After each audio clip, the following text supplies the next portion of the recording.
court please come to order? All of our members are here.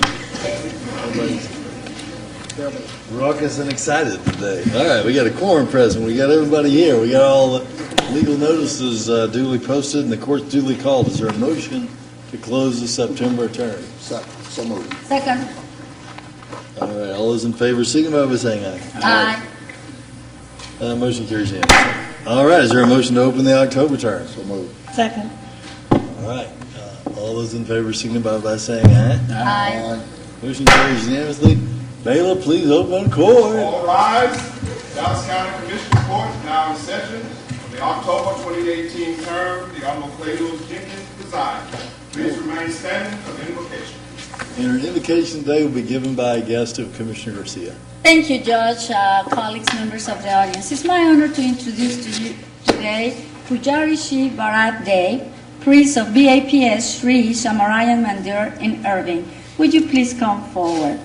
Pujari Shri Bharat Dey was born in India and he has called Texas home since 1996.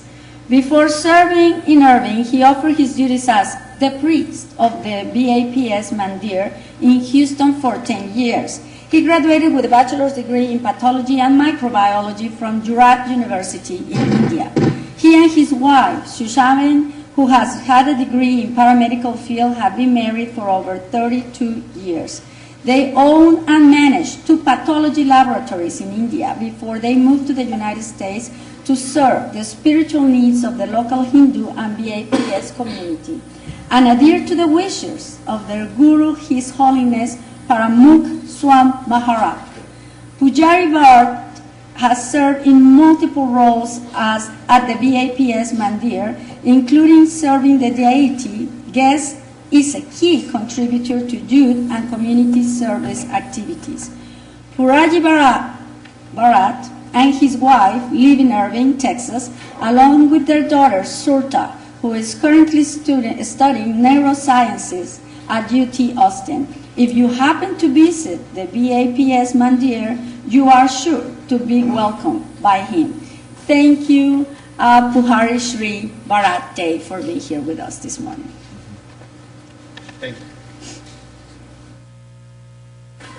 Thank you, Dr. Elba Garcia. I'm a volunteer for BAPS, and I'm translating for Pujari Shri Bharat Dave today. On behalf of Mahant Swami Maharaj, the current spiritual leader of BAPS Swaminarayan Sanstha, and his guru, Pramukh Swami Maharaj, and BAPS Sri Swaminarayan Mandir in Irving, Texas, I convey everyone a warm and humble namaste and Jai Swaminarayan. Approximately 237 years ago, Bhagwan Swaminarayan, the founder of the organization, had given blessings to the leaders of India. Although the words were uttered many years ago, they are just as momentous today. He said, "If you rule the country with morality and a sense of duty, the country will prosper." The roots of America's prosperity can be found in similar precepts. And so today, let us offer prayers to God so that prosperity can also lead to peace. The words of the prayers are from traditional Sanskrit Hindu scriptures, thousands of years old. Sarvetra sukhina santu, sarva santu niramaya, sarva bhadrani paschyantu, ma kaschit dukham apnuyat. O God, grant happiness to all. May all be free from misery. May all see that which is good. Let no one suffer from sorrows. Harihi Om Dhyauhu Shantirantarikshagu Shantihi Prathavi Shantirapah Shantirokhadayah Shantihi Vanaspatayah Shantirvishve Devaha Shanti Brahma Shantihi Sarvagu Shantihi Santireva Santihi Sama Santiredhi Jato Yatah Samihase Tato No Abhayam Guru सन्नः कुरु प्रजाभ्यो भयन्नः पशुभ्यः विश्वानि देव सवितर्दुरितानि परासुव जद्भद्रन्तन्न आसुव ॐ शान्तिः शान्तिः शान्तिः सुशान्तिर्भवतु सर्वारिष्टशान्तिर्भवतु.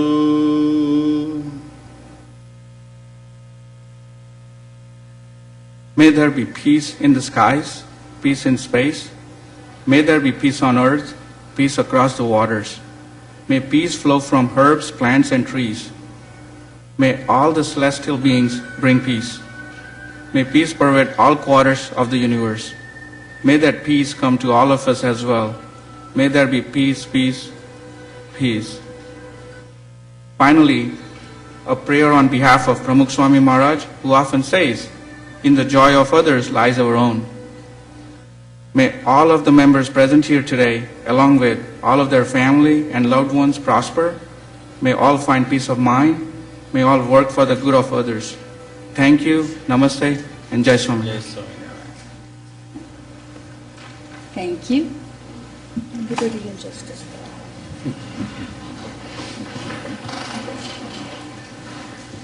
All right, we have some resolutions this morning, and the first two are from Dr. Daniel.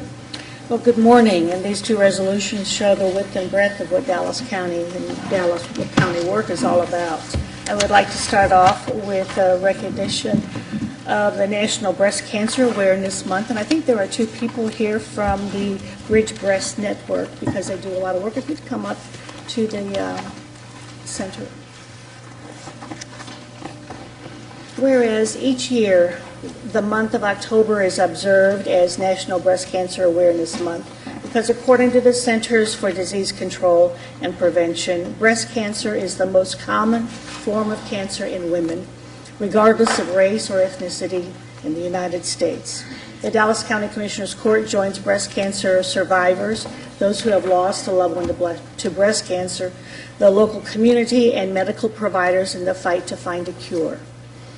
And whereas the statistics show that although white women are slightly more likely to develop breast cancer than African American, Hispanic, or Asian women, African American women are more likely to develop more aggressive, more advanced stage, and also more likely to die from breast cancer. Some of these differences in outcomes may be due to less access to mammography and lower quality medical care, as well as various lifestyle patterns that are more common in some ethnic groups than others. These factors can be improved upon. Whereas most breast cancers are found in women who are 50 years or older, but breast cancer also affects younger women. About 11% of all new cases of breast cancer are found in women younger than 45 years of age. Routine breast cancer screening is very important for women of average risk, as well as annual mammograms beginning at age 40. Women should immediately contact a physician if they notice any change in their breasts. And whereas statewide organizations such as the Susan G. Komen Foundation affiliates raise money to help local underserved women obtain breast cancer services. Since 1935, Planned Parenthood of Greater Texas has created healthier communities delivering health care services and providing over 8,155 breast exams as part of Well Women visits. Also, since 1992, the Bridge Breast Network provides access to diagnostic and treatment services for breast cancer to uninsured and underinsured individuals throughout all 28 counties in North Texas.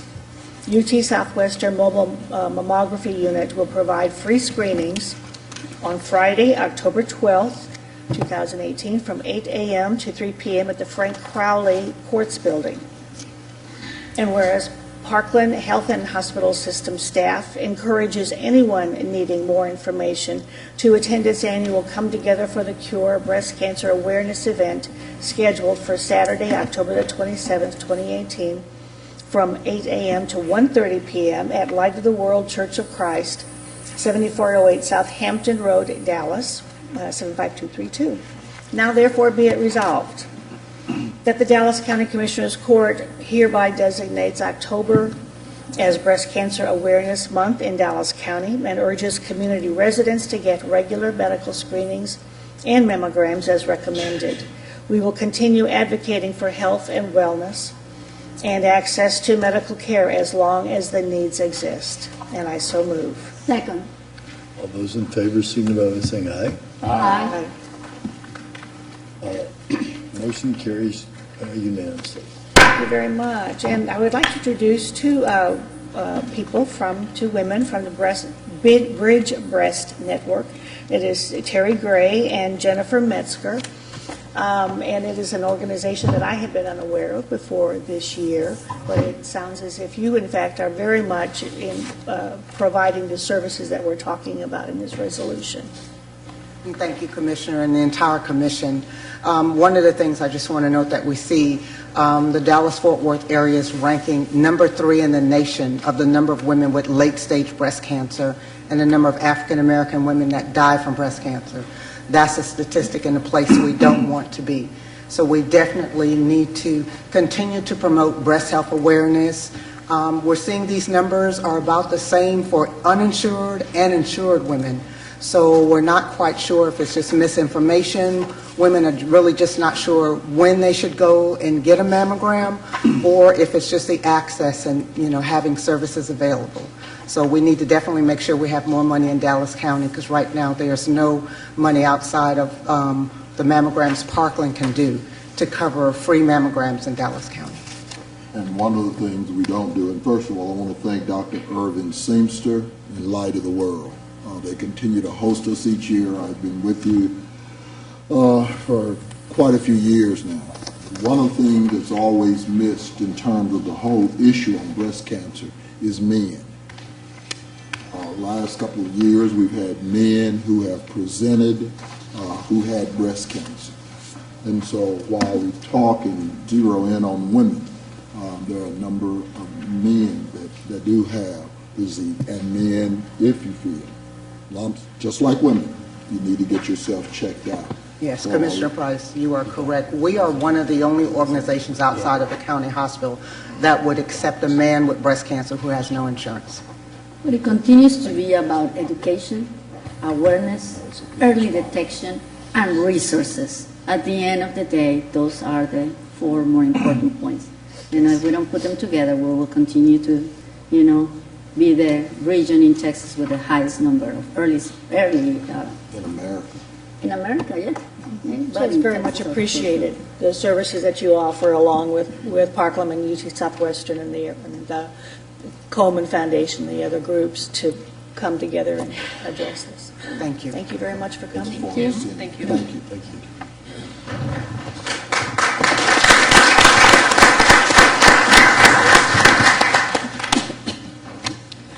you. A totally different part of our worlds. This is a resolution for the National Cybersecurity Awareness. And if Mr. Viktram and Mr. Anderson would come forward. Would like to introduce Michael Anderson, who's coming here. I think you all know Mr. Viktram, but Mr. Anderson is recently hired as Dallas County Chief Information Security Officer. Formerly with the United States Army, Mr. Anderson brings over 20 years of IT security, infrastructure, and business intelligence experience from the private sector, including Benefit Mall, Columbus Data Services, Metro PCS, and Raytheon. So welcome, Mr. Anderson. And that all being said, cybersecurity is definitely on Dallas County's radar also. Whereas in 2003, the National Cybersecurity Alliance and the Department of Homeland Security partnered to declare October as National Cybersecurity Awareness Month. And each year, understanding the importance of cybersecurity, Dallas County recognizes that it has a vital role in identifying, protecting, and responding to cyber threats that may have significant impact to our individual and collective security. And whereas technology advances make our lives easier and more connected, we recognize these advances also increase the risk of exposure to constant cyber threats against our personal data, identity, and privacy. And whereas this year's awareness efforts will be comprised of weekly themes intended to educate our citizens of the risks of cyber activities and proper cyber hygiene. Week 1 will address the top consumer cybersecurity concerns, provide simple steps to protect against these concerns, and help the public understand what to do if they fall victim to cybercrime. Week 2 will showcase how organizations can protect against the most common cyber threats. Week 3 will remind citizens that their sensitive, personal information is the fuel that makes smart devices work. Week 4 will encourage students and other job seekers to explore cybersecurity careers. Week 5 will look at cybersecurity in relation to keeping our traffic lights, running water, phone lines, and other critical infrastructure secure. And whereas the U.S. Department of Homeland Security, the National Cybersecurity Alliance, and the National Association of State Chief Information Officers have declared October as National Cybersecurity Awareness Month. In fact, Doug Bass ought to be up here too, no? And all citizens and employees are encouraged to visit each of their websites to learn about cybersecurity and put knowledge into practice in their homes, schools, workplaces, and businesses. Now therefore be it resolved that the Dallas County Commissioners Court does hereby proclaim the month of October 2018 as National Cybersecurity Awareness Month, recognizing that maintaining the security of cyberspace is a shared responsibility in which each of us has a critical role, and I so move. Second. All those in favor, signify by saying aye. Aye.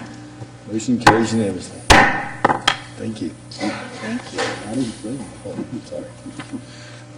Certainly, we want to go through and like to thank Commissioner Dr. Daniels for her sponsor of the resolution, as well as for the court for approving the actual resolution for this Cybersecurity Month for October 2018. Certainly, as Commissioner Dr. Daniels has noted, that cybersecurity is truly a shared responsibility. It's just not one aspect that you can typically take a look at to make sure the environment and infrastructure is secure. And certainly, we do appreciate the court for their many investments in the cybersecurity awareness and training and the systems that we put into place. And certainly, we don't necessarily go into talking about what those are. But we do find ourselves in somewhat of a brave new, scarier world. But we do appreciate the court's investment in those systems and stuff that help keep the county data and the information very, very secure. We also want to thank the actual county IT team members that typically are involved in IT security on a regular daily basis, that basically are taking a look at every blocking attacks and stuff there that might come from, blocking attempts that might come from other countries that typically are somewhat threat countries, as well as basically investigating every attempt and stuff that to get into the county's network. They typically have a team of people that basically do that on a regular basis, as well as being able to go through and actually proactively block things that typically links that come in.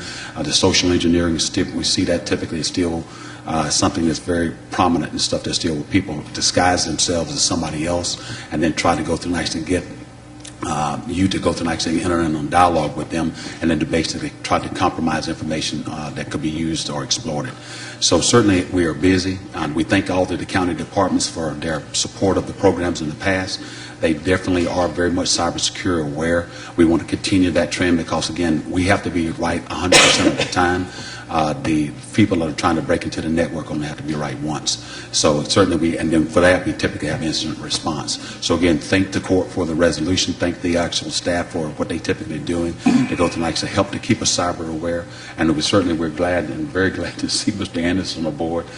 Certainly I think that he's going to be a great addition and to actually helping to strengthen our cybersecurity defenses. I sure hope so. Yes, sir. We haven't had nothing around here yet. I'm glad to see you, brother. I hope you bring something to the table. Mr. Pippins, we got a court order 60 on, and while we're going to be talking about that, do you have a comfort level that we halfway there? Yeah, I'll talk about it later. I'll talk about it later. It's the same thing. It's the same thing. You know, when we were getting information that, you know, there may have been Russian hacking trying to permeate our system, we were being told that, nah, that wasn't happening, but other people were saying it was happening. Anyway, okay. I guess we've moved it. So. I do want to say thank you very much for all your efforts and welcome, Mr. Anderson, because what is shown across the country, around the world, that everyone is subject to the attacks every day, all day long. And so I know that you'll be busy. Thank you.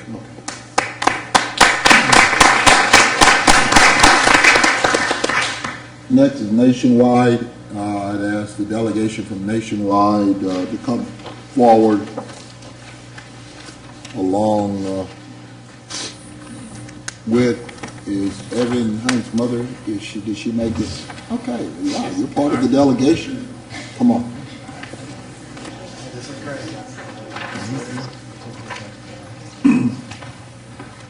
On June the 1st, 1980, Dallas County adopted a voluntary deferred compensation 457 plan, designated as the plan, offered by Nationwide Retirement Solutions for the benefit of helping county employees prepare for life in retirement.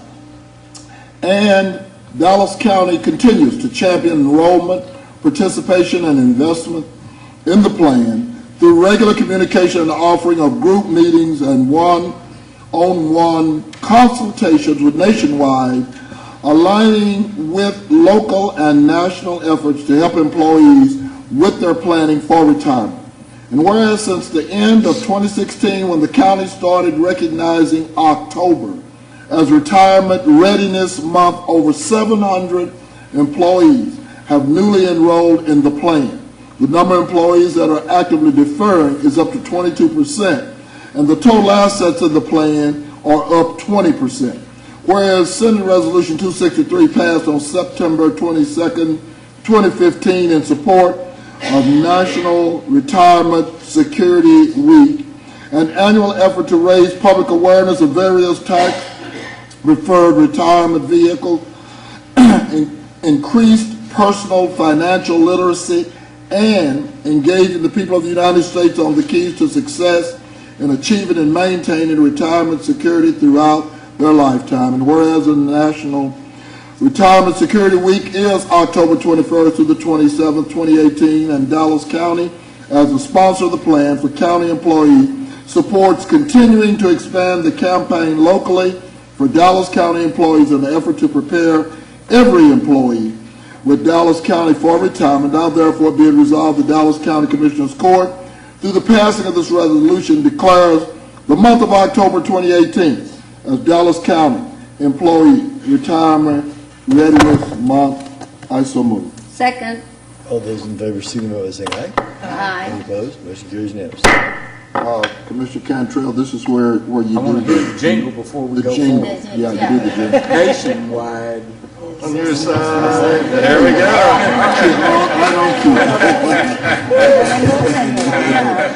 Don't do it quite as well as Peyton does, but still. Introduce your delegation. Yes. Well, thank you again, Commissioner Price, the judge, other commissioners for being such a staunch advocates of this plan. I have some people here from home office today. Lou Moreno, who is our regional vice president. And then we have a brand new North Texas program director, Greg Russell. And we're just excited as we can be to be here and kick off this month. We're really committed to saving and looking for the employees to save and prepare for their retirement and live in retirement the way that they need to.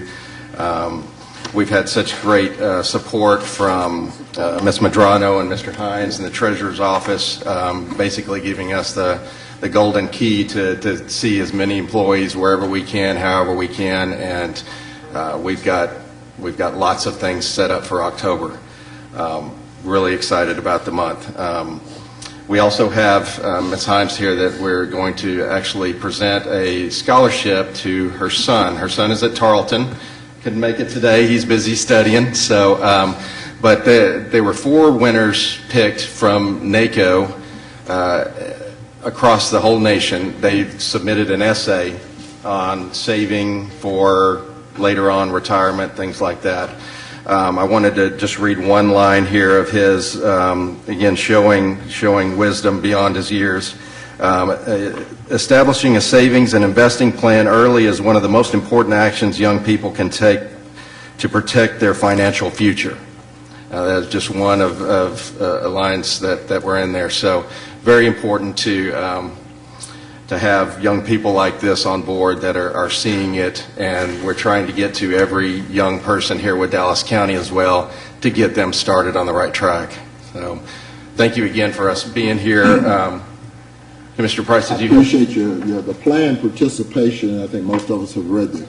We have increased, as I said, in the numbers significantly, and it makes all the difference in the world, and I appreciate the readiness and access that you continue to provide. Besides, congratulations, and of course, as I said, Evanston School, the school already has the funds, and I just wanted you to be here and let you know how proud we are of Evan, as well as you being a Dallas County employee. So thank you very much. But they want a picture with all of us too. Yeah. so. Oh yeah, y'all stand. Y'all better sing the jingle.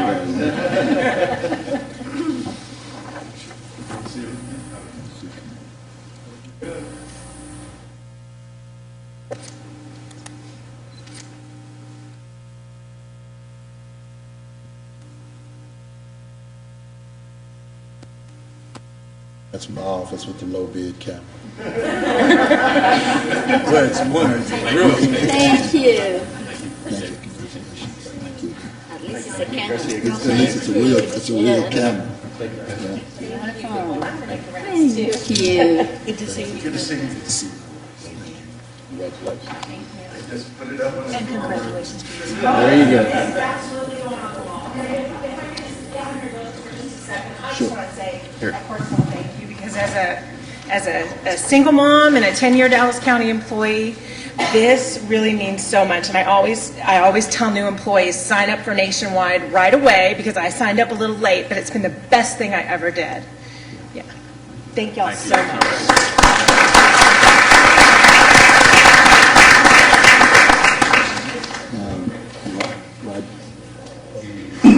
Dr. Garcia. Yes, thank you, Judge, colleagues. The next resolution is for an organization that, has been working with my office for many years. So it's the VAPS Charities, and I'm going to ask their delegation to move forward. They are Mr. Bharat Deb, which you already met, Mr. Parashar Pandya, Dr. Harin Patel, Mr. Piyush Patel, Mr. Harshad Patel, Mr. Jogesh Patel, Ms. Maidiki Patel, Ms. Sonal Patel, Ms. Simi Patel, Mr. Jagdish Patel, Mr. Paresh Patel, and Mr. Dipan Patel. Thank you all for being here. And the resolution reads as follows. Whereas VAPS Charities is an international non-profit organization committed to serving our society by caring for individuals, families, and community. Its guiding principle is that every individual deserves the right to a peaceful, dignified, and healthy way of life. And whereas the main goal of VAPS Charities is to serve individuals, families, and communities in need by providing high-quality health care services at a low cost, in a variety of innovative ways, including numerous humanitarian services in the areas of healthcare, education, environment, community development projects, and disaster relief. And whereas annual health fairs are the core of VAPS Charities medical services, physicians, nurses, medical technicians, and other healthcare providers volunteer their expertise to provide medical care and advice to the increasing number of people who lack access to quality health care. And whereas in 2017, VAPS Charities Health Fair were organized at 54 cities nationally, benefiting more than 10,000 participants with the help of over 1,600 volunteer healthcare professionals. In the last 6 years, 265 health fairs were organized across the United States, and more than 61,000 participants benefited from the services they offer. And whereas this year, BAPS Charities will host its annual health fair on Saturday, November 4, in Irving and in other Texas cities such as Houston, San Antonio, Austin, and in cities throughout North America during October and November to help local and national health awareness. Whereas the services offered by this year include health screening for diabetes, cholesterol, body fat, eye and dental issues, anemia, obesity, skin problems, and osteoporosis. For the first time this year, the BAPS Charities Annual Fair will also offer pharmaceutical consultations and EKGs.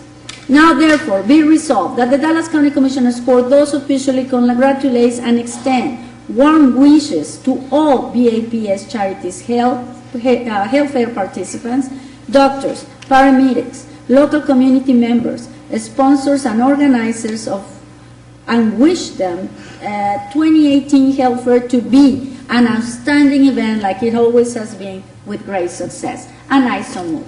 And I proudly second. All those in favor signify by saying aye. Aye. Motion carries unanimously. Thank you so much. And Ms. Maidiki Patel? Thank you. Good morning, Honorable Judge Clay Jenkins and County Commissioners. On behalf of BAPS Charities and its local chapter here in Dallas, I would like to thank you for allowing us the opportunity to address this court. By way of background, BAPS Charities is a global charitable and humanitarian organization with local chapters throughout the United States, including here in the Dallas area. We believe that the power to build better communities lies in the hands of the members of those communities.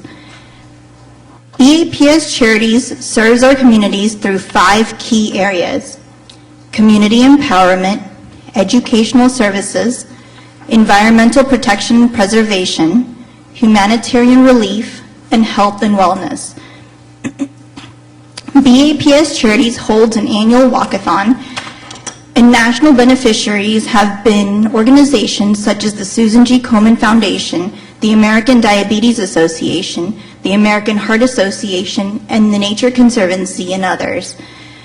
In the spirit of being local, our local beneficiaries have included police departments, fire departments, and area schools.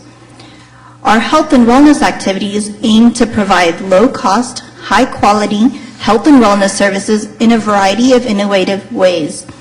BAPS Charities supports primary healthcare facilities and initiatives in the developing world to provide quality health care for disadvantaged communities as well as the public at large.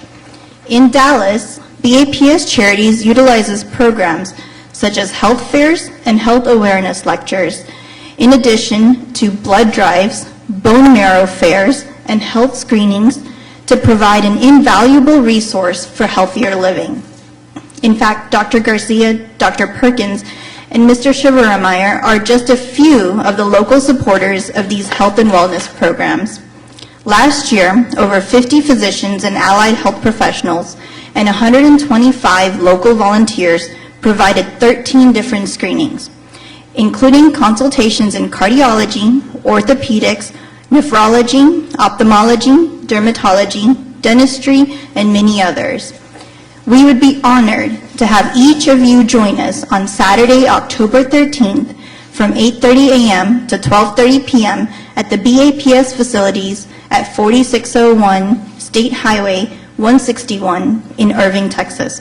Once again, thank you for this opportunity to speak to you about BAPS Charities, but more importantly, thank you for your service to our communities. Thank you. And I have to say, congratulations. Every year gets bigger and bigger and better and better. It's amazing the amount of people that you all see and help. You know, in the state of Texas, I know that you do it nationwide, but in the state of Texas, where we have one of the highest amount on underinsured,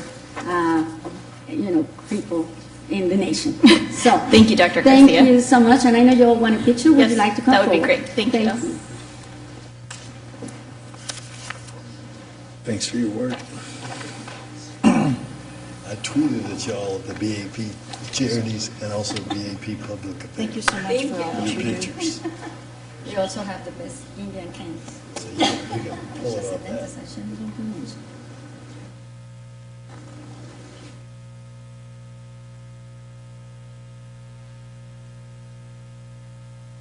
Thank you very much.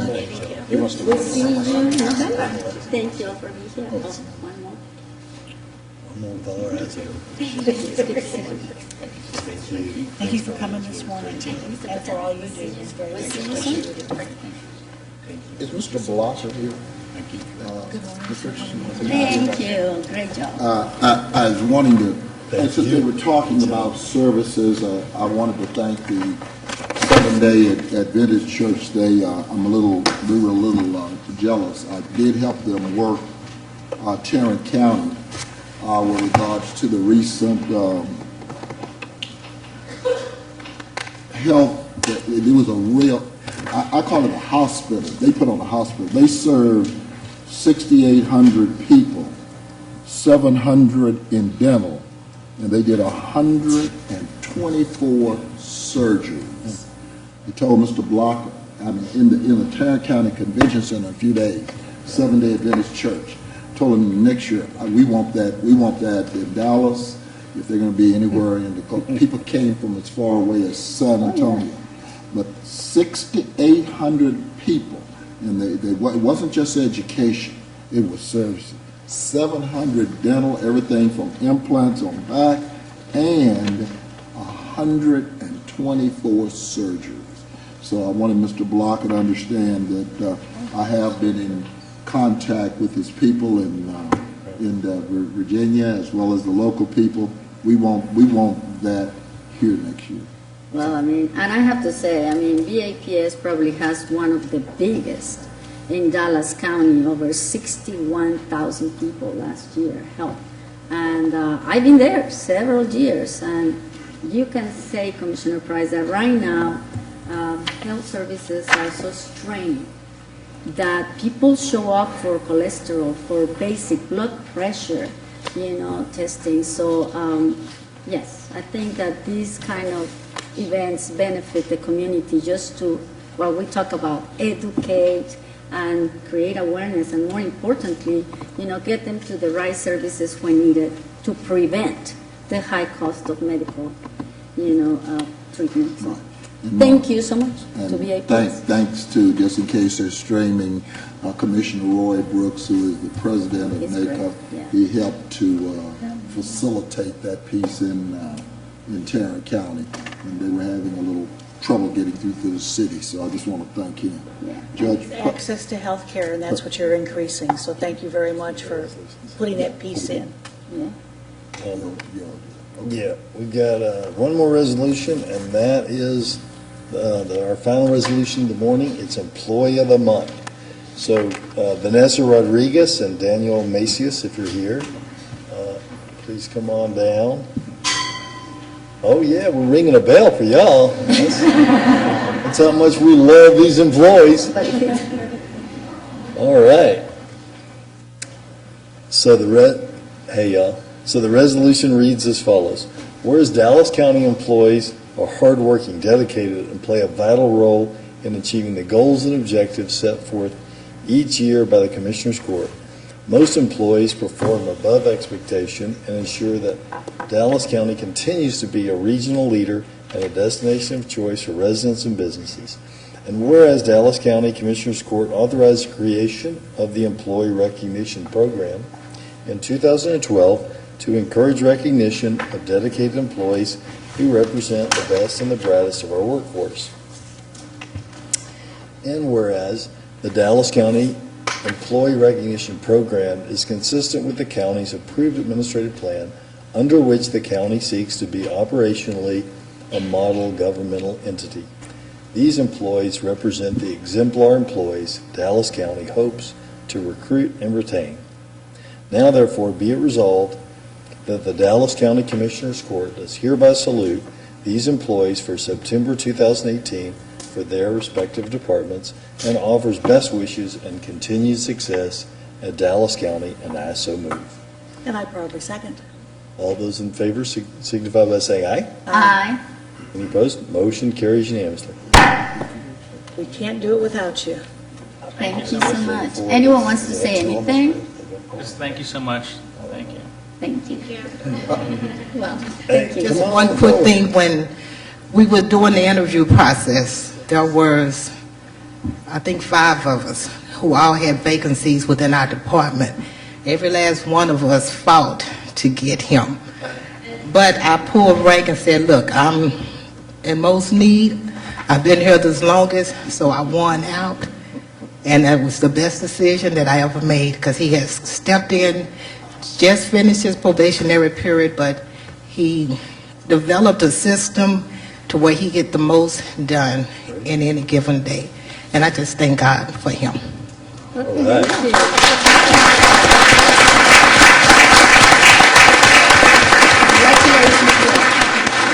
That sounds like somebody might be in running for Employee of the Year. All right. Let me take a point of personal privilege and welcome our new Chief Probation Officer for Dallas County. Comes to us from Travis County, highly acclaimed, having been there for a couple of decades. And it's kind of like some court administrator out in Clark County. They had told him he was going to be the successor, and when I went to Clark County, one of the pleas was, please do not take our court administrator. He is in line, and we smuggled him out, and he's been here ever since. So, You did that with Ken Mayfield, didn't you? oh, Jesus, going on. But anyway, Mr. Beatty, we're glad to have you. Thank you very much. Stand up till we can. This is Darrell Beatty. He is our new Chief Probation Officer for Dallas County Juvenile Department, and becomes, highly acclaimed, with not only from TJJD and, of course, Mike Griffith, who just left, departed, but from a number of his colleagues around the state. And so we're glad to have you. So, Welcome.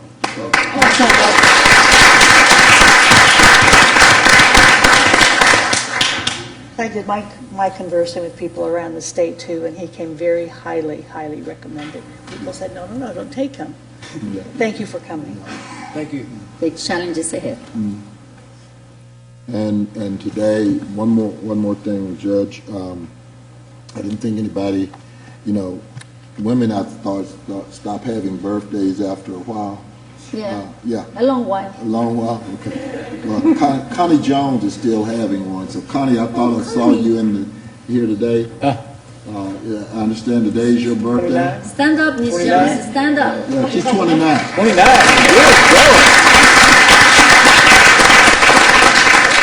Good. We don't do a lot of Mr. Beatty, but she's been around here longer than me, I think. Commissioner. Well, Looking great for 29. Yeah, right. Nobody's that old. Come on. Ganesh, do you have a presentation for us? He does. Yeah. He does.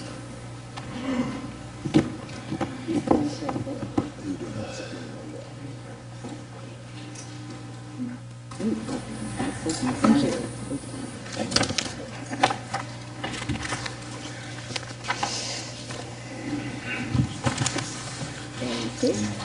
Good morning, Judge. Good morning, Commissioners. Good morning.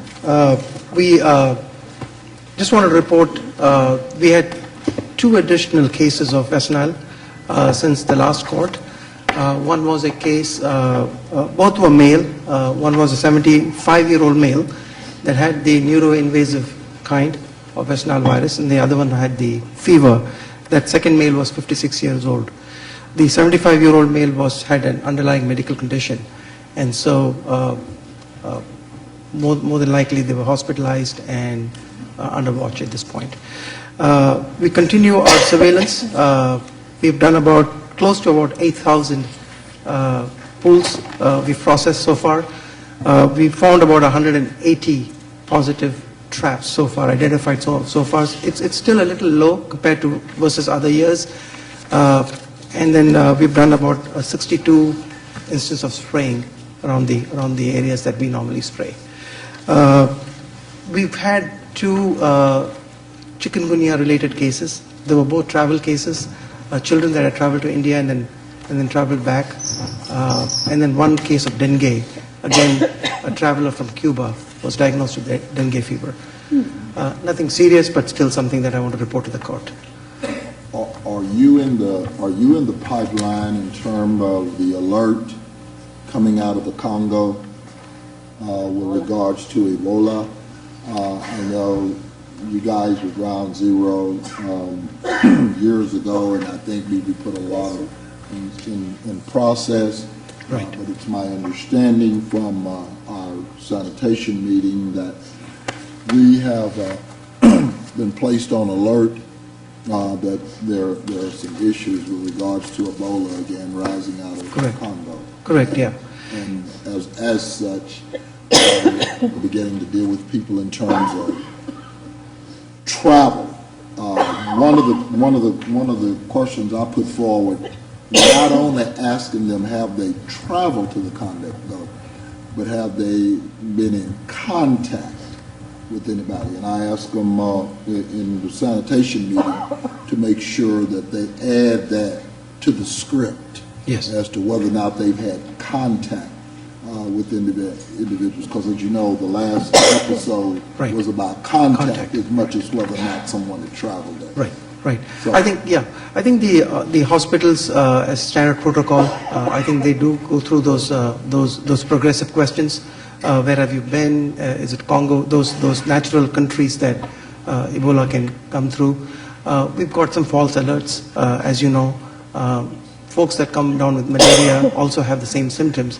But thank you for doing that in terms of the sanitation piece of, having that question. You always want to be careful and get those questions answered. So no, thank you for that. And Congo is really reeling at this point because those cases have increased. So yeah, we're on the know in those instances, and we also parallelly, Commissioner, we are also working on the on the transportation aspect in case we have a situation. We are working on those different areas through the preparedness program. So no, thank you for that. Continuing on, we have 3 heat-related deaths.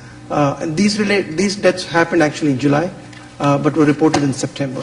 And again, these 3 cases, all of them were older residents having medical, underlying medical conditions. And we continue, of course, to offer the air conditioning units and then the comprehensive energy assistance program, the bill pay through those programs. So that's something that I want to report to the court. Moving on to the next slide, we are continuing our flu campaign. And so this is the first year we hosted a webinar. And the webinar basically focused on, it was last Wednesday, we got about 250 organizations. We invited those organizations to participate. About 40 or 50 actually logged in to participate. We have it live and recorded on our website. Basically, the webinar covered the epi data regarding flu, the clinical information regarding flu, as well as we also touched on productivity and economic burden that flu can cause, and of course the prevention, the preventive methods on flu. Again, sanitation, Parkland has begun. They do have a period. Sheriff, is that correct, with regards to what they're going to launch in the jail? As you know, we have 1,450 detention service officers Right. In the jail, and of course they come in contact with a number of citizens. So when is Parkland launching the jail deal? Is it October what? It's supposed. Sheriff, do you recall, Chief? Okay. And how, I guess, Mr. Shovelmeyer, Yes. my next thing would be, I know you have Jackson Stanfield. Correct. What are we doing? I saw something on our broadcast. That's correct. Okay. We've started offering the flu to the employees The Stemmons Freeway, the Health and Human Services building is open for that, but we are doing a lot of different offices for the county.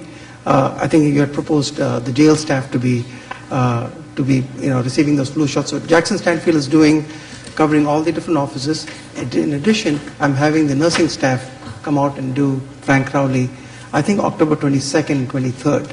Okay. And then 21st, I think, as well. So we want to give the coverage so that those individuals that are not present on those other days can get it on alternate days. So yes, we've covered the jail staff through through the October 21st through 23rd. Okay. So we are emphasizing that. I think there's a broadcast that went out with those different dates in the calendars as well. So after the webinar, of course, we're continuing to mobilize the flu shots at no cost to the communities outside. Basically, the roadmap we followed late last year, late in the season last year, we were using that same roadmap to go out early this year to continue the efforts. We've got a great response so far. We were at the Pleasant Grove Library, Commissioner, and then we were, of course, at the West Dallas Multipurpose Center with Commissioner Garcia there. Oh, yes. And we had a big success Correct. this last Saturday. Thank you, Mr. Shivamaya, to you and your staff for being there. Yes. At the West Dallas Multipurpose Center at James Hogg Elementary in Oak Cliff. Correct, A yeah. lot of people went through, and like I say, I was very surprised to see you all over in all these three events. Thank So you. I appreciate it. of course, no, thank you. 61 people 61? in less than 3 hours. That's right. Commissioner Price, no challenge there. Yeah, and we still want have the- a Well, lot to that's develop. because he has gone in there and revamped that staff in a way. I appreciate it. We've gone out there. I know both Mr. Martin, Mr. Heichel, all of us have looked at that nursing staff with Better pay. better pay. And they say they're waiting for you to give you your shot because they know you love needles. Yeah, okay. I'm still with the They're still mist. waiting for I'm you. still with the mist. Yeah, I got it. We'll make them a believer one day. Yeah. Yes. And on the shots, Ganesh, Yes. I know it's true for our employees, but I think under the Affordable Care Act, it's probably true for almost every plan, unless there's some weird plan that I don't know about, that you can go to CVS or Yes. Walgreens or I think Kroger this year. Right, And with your insurance card, you can get a flu shot absolutely free. correct. So That's right. there's no copay for a flu shot. It's super easy. You just walk in there, you're out in 2 or 3 minutes. That's correct. Yes. Yeah, but I believe that it's every plan that's on sale now. I don't think there's any plans left that don't Well, have that. and of course, they're also advertising $10 flu shots. I guess one of the... If you don't have insurance, that's Right, true. I got it. But what we have done is we deployed the same way we did before for the back-to-school immunizations. We're deploying the mobile unit. That mobile unit historically just kind of set that. We're deploying it in those impacted zip codes. Correct. And we began to see the flow. So they have extracted that information. They're deploying in those areas, and I think that's going to make the difference. But I agree with the judge there. And we're getting great success. Last year, when we, based on this court's advice, we actually moved the needle up to about 18%. More folks that got the flu shots. Access. See, I mean, everyone Access, talks about it. Access is still an issue. I know you got a CVS, Walgreens, and whatever on every corner. I ain't figured between them and dental clinics. I ain't figured out why they're on every corner. Oh, I tell you. Well, okay, gotcha. But anyway, my point is that, access is still an issue. Absolutely, yeah. And with all that we think we have in terms of mobility, people have access issues.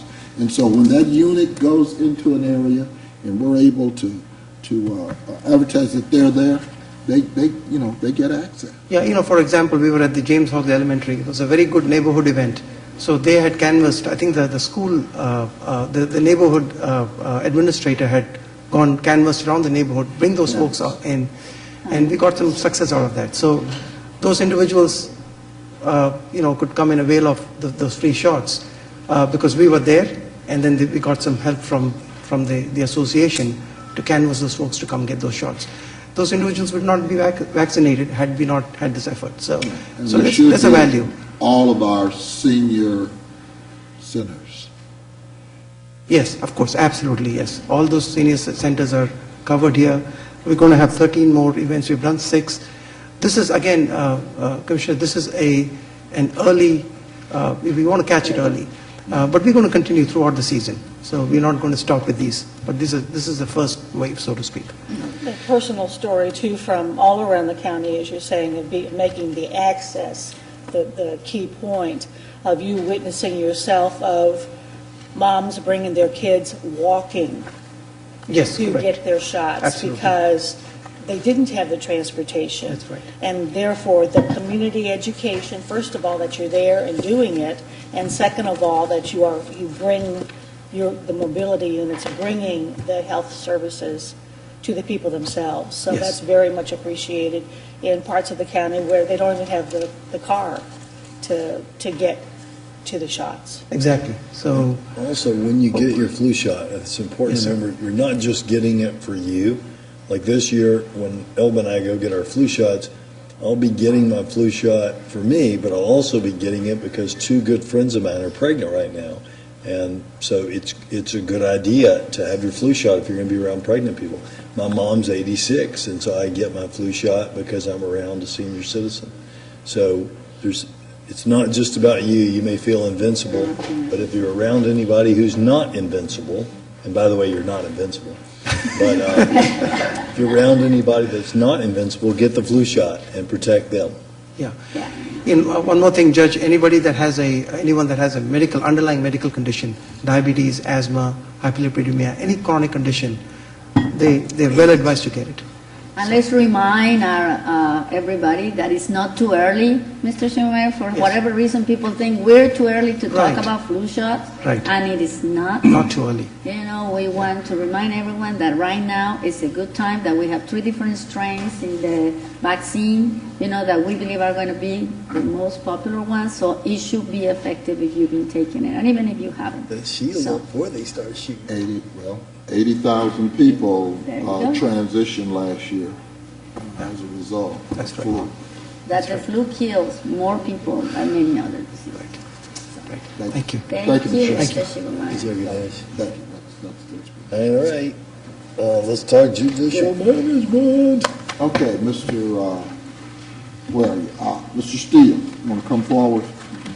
And this is, I'll be honest, keep trying to keep the court updated, all of the sanitation, Judge McVeigh, the public defender's office, the district attorney's office, along with all court staff, Mr. Bazan, Mr. Brown, Mr. Heichel, Mr. Martin, all of us. We toured the jail facility.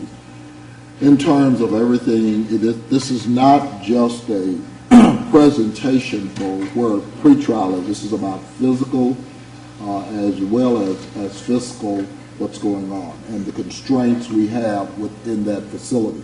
I did notice, Ms. Lindbergh, I don't see her here, but I did notice that she's already made the contact with Tarrant County, and Tarrant County has said the best day for us to make that visit over there with regards to that portal is on a Friday.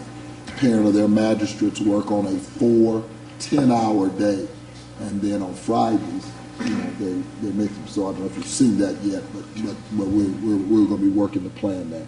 So Dallas County Pretrial Services, this is in keeping. And let me add something else, Commissioner, before you go. First of all, thank you all, Mr. Steele, Mr. Segura, Mr. Martin, Mr. Brown, for working with me in the subcommittee of CJAP, working in pretrial. Obviously, it's been a process of more than a year and a half, and nevertheless, this presentation was in our agenda, 2 weeks ago. So my colleagues, you all have seen it, you all have reviewed it. But overall, like Commissioner Price just said, we are moving forward. We're just at this point looking that the caseload and the staff is higher, so we can have a very successful, pretrial services here in Dallas County. And again, I want to thank you, Mr. Steele, and your team for doing all this. I know it hasn't been easy, and nevertheless, we're here and ready to go. Thank you, Commissioner. Yeah, and I want to second that. Great job, very happy with the movement that we're making over the last 3 or 4 weeks on this. Arnold, Tool, all that. He's glad to see us moving. Well, it's been in the queue. It's just it's one thing to do the appropriation. It's another thing to look at the physical constraints and limitations we have. We can hire all the employees who want to. At the end of the day, the sheriff's department and all, we had to do logistics. We had to make sure that that we were able to get facilities in a way that we could make all of this work. So that's what this is really all about. So absolutely. And just Sherry Brown. She's here. Yeah, sure. They worked with us, and as a result of what we did about 4 weeks ago in terms of sanitation and going into a surplus and getting those booths, we have cut sheriff overtime in intake. Is that correct? That is correct. Considerably. So that's what I said. It's a lot of logistics, a lot of moving parts.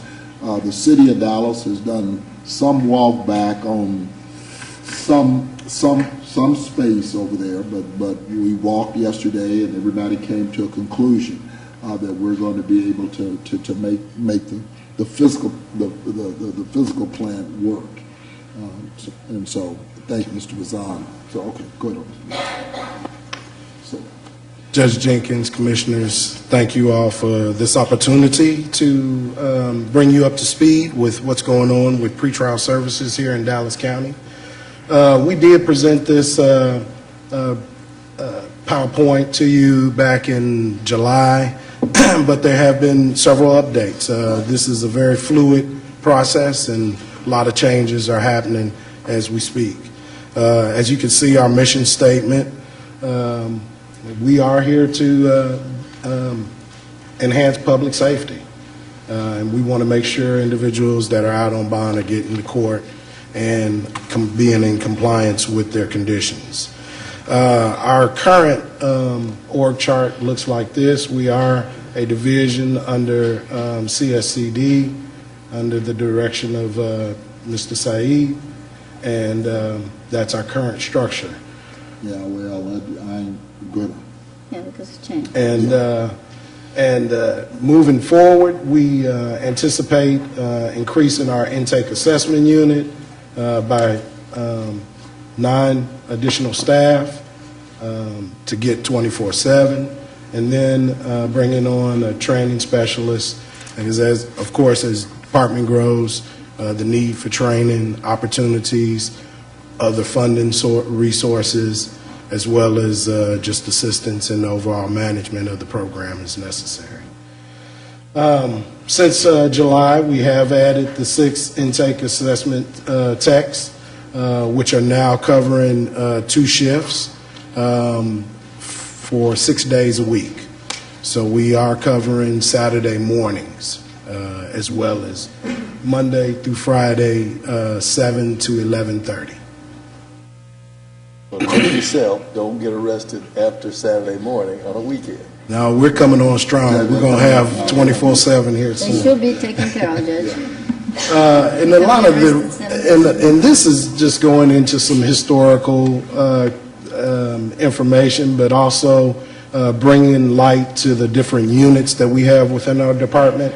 Our general pretrial release was the impetus of our pretrial services back in 2007 when Commissioner's Court did put that under the County Criminal Justice Department. Well, what is interesting, and the reason I wanted this in, and of course, Mr. Steele and I have been going back and forth on that level 1. I'm not there. I figure someone with all cell phones, free phones, everything's out there. That ought to be every week. That ought to be 4. That's number 1. Number 2, what's missing with this, and at some point in time, and that's one of the reasons I want to talk about 4, is because I still don't have, and not able to cull, and the Sheriff's Department and I've been dealing with the bond division. I'm trying to cull what is the percentage of our bond forfeitures with regards to this? It's one thing to, excuse me, it's one thing to get them out and to monitor them and call in, and maybe they're in the neighborhood and maybe they're not, and maybe they haven't reoffended, but I want to know what is the bond forfeiture, because at the end of the day, you can release everybody in the world. Are they getting to court? You know, are they getting to court, and what is the percentage over a quarter, over a year of bond forfeitures? So, to answer your first question with regard to the reporting levels, we are in line with best practices and national standards with regard to our reporting levels. So, supervision level 1, 2, 3, and 4 are in line with that, and in line with a number of other counties that are doing it right. Well, one of the things that we brought up in the court case was, while they talked about Dallas County and its system, we handle more people in Dallas County than the entire federal system does in a year. I understand. And so it's to me, it's you know, I hear best practices and all, but you know, 2 call-ins per month. For those individuals that score low on a risk assessment or do not have a large number of pre-arrest or history in the system, they don't really need that much supervision. What they need is notification of court so that they can get there. And what is that forfeiture rate? So for those that need the increased supervision, that'll show out, and those will be the individuals that'll be on our electronic monitoring programs. Not electronic. Level 1's not electronic. No, they're not not. electronic monitoring. I'm talking about appearance. As I said, you know, everybody's, and I understand the release. You know, one of the things, again, we're still working on the extraction, trying to figure out how many are not showing up in court. So last year, just looking at our general pretrial release, we had 1,095 individuals that were released on general pretrial release. These are these level 1s. 339 missed court at 31.33%.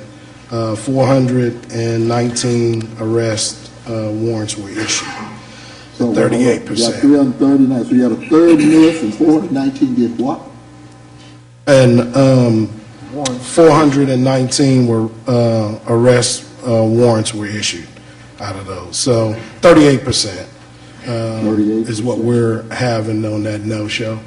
But now that's one unit, and that's one process. I got it. We're improving by technology. We did get our case management system up and running, and through that will allow us to send out text notifications for court appearance and other court reminders or reminders there. So we've been challenged in the past with technology, but you know, a lot of improvements are happening, and you know, we're working closely with Craig Morrissey and Clint with regard to the Indigent Defense Portal, as well as phase 2 of our CSS implementation, and that is allowing us to have some interface with AIS so that some of this information is automated.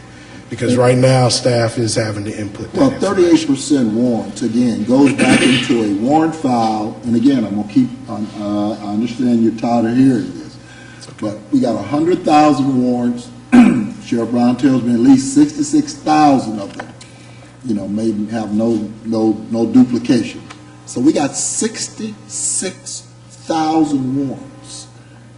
And here I am, I'm looking at almost 40%. And that just general pretrial relief, it went back into the queue, you know. And so, as I said, everybody's focusing. I got the release thing, but at the same time, if they're back into the system, and then we got to go get them again. Well, no question about that, and that is why even in our next slide, we focus on our smart justice And Dwayne, before initiative. you go there, Yes, sir. and I realize reasonable minds can differ on this, but I like the idea of where you're starting with the every other week calling. I agree with Commissioner Price that when you do something every other week, it's easier to forget than if it's every week. But I also recognize that the more requirements we put on people, the more opportunity they have to miss those requirements. And so I like what your thinking is in finding the requirements that, at least to start off with, that you think are effective but not, additional or onerous, because we can get into a deal, where we put so many requirements on people that they fail, but but for those requirements, if we would have had success, they would have showed up.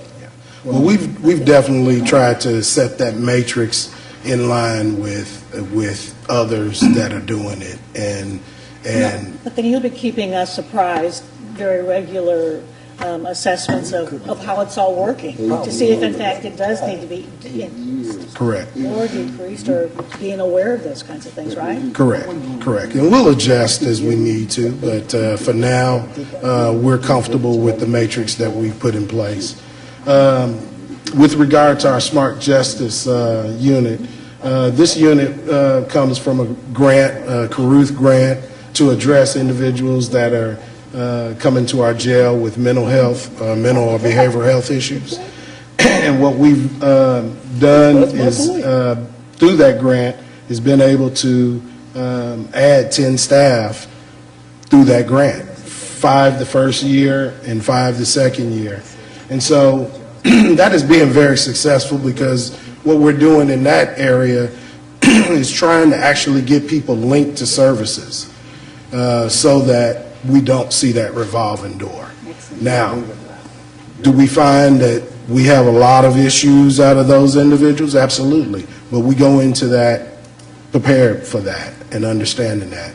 And so there's this close. That's a different demographic. It is. Yeah. It is. But that's 66% of our jail population. Very large percent of them. So we're trying to address it from that perspective. And then moving on, our alcohol monitoring unit. Now that's statutory. Individuals that are out there picking up alcohol-related offenses may be ordered to have an interlock device, and we have a set unit dedicated to addressing those individuals. And they are pretty much very compliant, because a lot of the earnest is on them financially as far as the equipment that they have to get, and that's statutory as well. So one of the things, and I guess 6 staff, you say you got 368 pending cases, 6 staff for the 1,298. I guess at the end of the day, and we do get a report, at least do a jail pop, that talks about how many have reoffended, et cetera.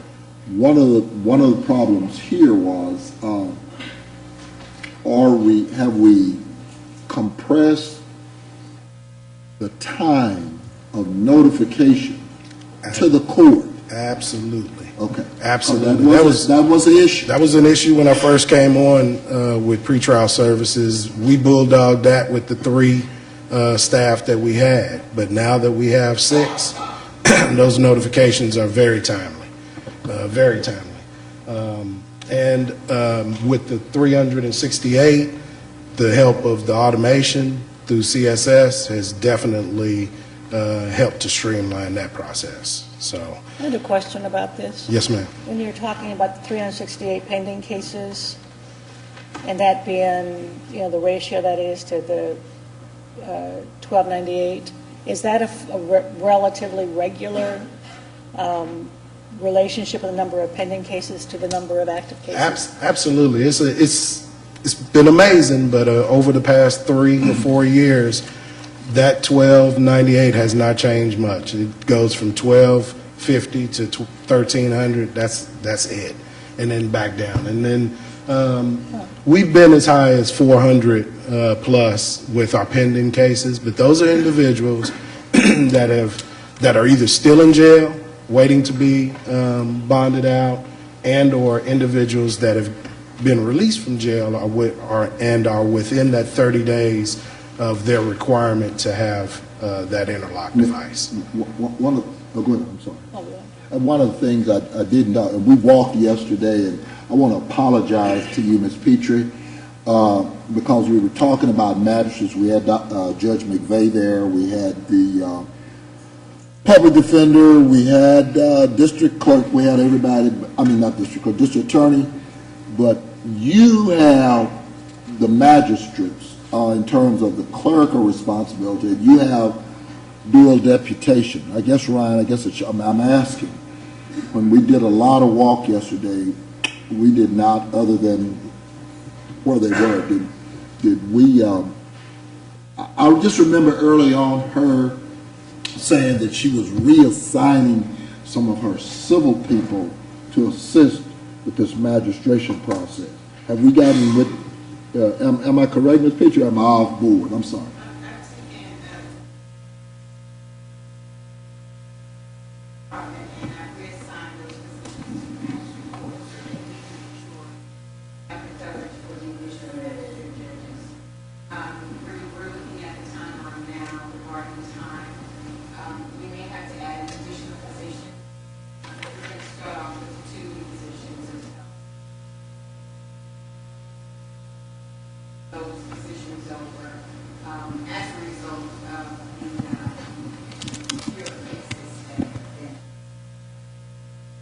Okay, and we appreciate that, and I apologize.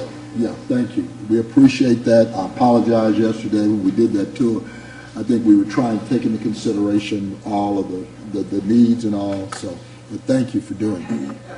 Okay, thank you. Okay, thank you. And we have already discussed that as well, right, Mr. Steele, with Ms. Petrie? We recognize that that needs to be addressed.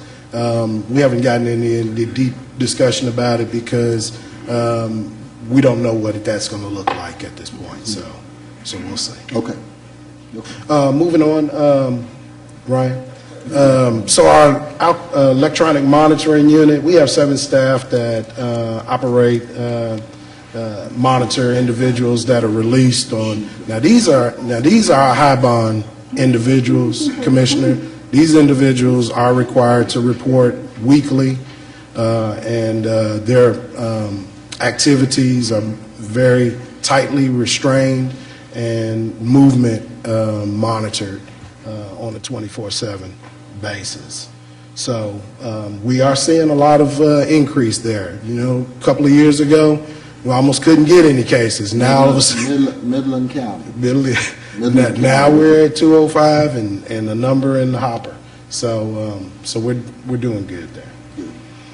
Our intake assessment unit, this is the new unit that we just spoke about, and so we will be back on the hiring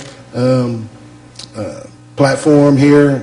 Hopefully after this session, we have additional positions that we're requesting so that we can get the 24/7 that we were charged with. Well, already, this unit here has, and we look at it in sanitation all the time, but we have diverted a lot of overtime because the Sheriff's Department, Sheriff Brown and her staff were accommodating us in this area, and this has made all the difference in the world. Once we got the cubicles in and your staff in. We're very appreciative to the working relationship that we have with the Sheriff's Department. We are hiring individuals that are very comfortable in that environment, very familiar with the jail standards, policies, and so it's been a really good working relationship. No issues to address at this time. So finally, just like to say that the positions that we have on agenda today are our 9 additional intake technicians, and then our training officer specialists. And so we appreciate the court's work with us in helping to establish this and get us up and running, take care of the things that we need. We do anticipate as we move forward and we look at the next steps that we will need supervisors for various units.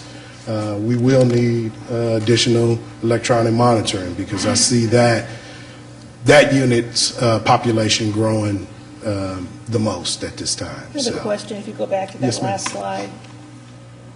In talking about the, why the permanent part-time intake techs? When you're trying to schedule a 24-hour shifts, it's the process. It's a little daunting, and so we've watched as the PD's department and DA are starting to dialogue about what that's going to look like for them. We're standing back and saying, "Good luck." It's a process. But that's supporting Yeah. the full-time people who Yeah, are it's a there, is what you're process. saying. Yeah, And just being ready if it's needed. right, correct. And Dwayne, I want to commend y'all. When I got all of these, and each week when I get these, I send them to law professors, my buddy Rodney Ellis, who's a commissioner down in Harris County, and nobody can find fault in any of this. People from the most status quo type people to the people who want to see, expedited reform, they all like this. So, good job. I do want to talk about the one thing that I know everybody wants to know, and there's a lot of communication about that. We've implemented the financial affidavit and got that all out the way, but the risk assessment. And so, it's very fortunate that we started a year or two ago with the Carew Smart Justice Initiative because that put us at the forefront. We were already moving on it. We utilized the Ohio Risk Assessment Pretrial Assessment Tool, better known as ORAS-PAT, and we use it regularly for our Smart Justice Initiative. Our intake assessment officers have already been trained and up and running with it and are comfortable in its usage. And until we implement a static risk assessment tool that is more in line with what's going on today, then we will continue to use that and give that additional information to the magistrates so they can make an informed decision. Now, I did want Mr. McLaughlin to come up and speak just briefly on the efforts that we're making towards obtaining the other risk assessment tool that we're looking to use. Right. That is correct. And the timelines that are involved in that. Great. Good morning, Judge, Commissioners. Thanks for the moment to speak about the upcoming efforts to get this new tool put in place. As Dwayne said, we have been working with the Ohio Risk Tool now for a couple of years, so everybody's gotten a lot more familiar with that. I think it's going to help our learning curve and our timelines as well. But we do need to move toward a static tool that doesn't involve as much labor up front, and that's what we're working toward doing. Very fortunate in the timing that the Arnold Foundation has put out this new online compendium and tool to implement this, so it's got a lot of stuff ready-made and packaged that we'll be able to use, and we'll take advantage of that for sure. But we've had so many partnerships and stakeholder collaboration among DA, PD, everybody, pretrial, all in the past couple of years. I think we're going to be able to hit the ground running pretty quickly once we get the green light to move forward on this. Training will be important, getting stakeholders at the table, jointly working on these efforts together to put it in place. So I think we'll get there pretty quickly. The goal behind this tool, which is different than what we've had historically, is it's to identify folks who are to be released. So this will be a three-wave process. How many people can get released? It's not a standalone thing, so the judges will be only looking at it as one source. And they'll be looking, obviously, at charging documents and other things to make the decisions, but it's an important source to look at the risk scores for this person based on criminal history. It does exclude some of the other things that are being used in other tools, like the Ohio tool, that are a little less race neutral, and that's important here as well. So this will have less bias. Can I ask you a couple of questions? So when you say, once we get the green light from whom? And Well, that would be today's briefing. Oh, okay. I'm so sorry. Okay. I And should have then been you more, said- should have been more clear. So Okay, yeah, as we're- today's briefing moves forward, we'll be rapidly And then you accelerating. said pretty quickly. What does pretty quickly mean? We're looking at the next 3-4 months of getting everybody just on the same page. Automation is a big key right now. We're going to need to automate some of this stuff, and it's going to need to interact.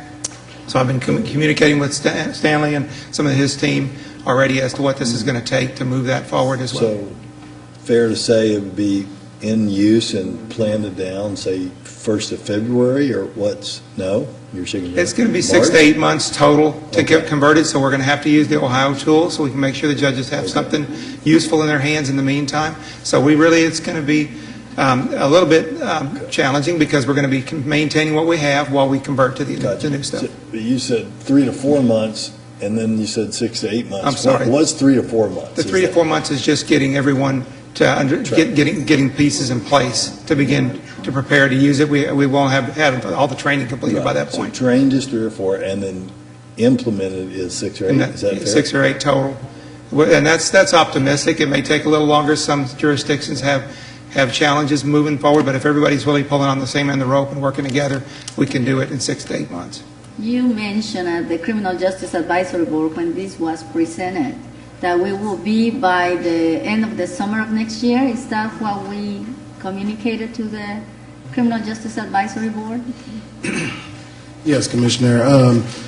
These timelines that Mike mentioned are in line with the Arnold Foundation's process. So we've definitely done our vetting, and So they say 6 to 8 months. that is correct. And we are simultaneously seeking that RFP for the additional assistance from them.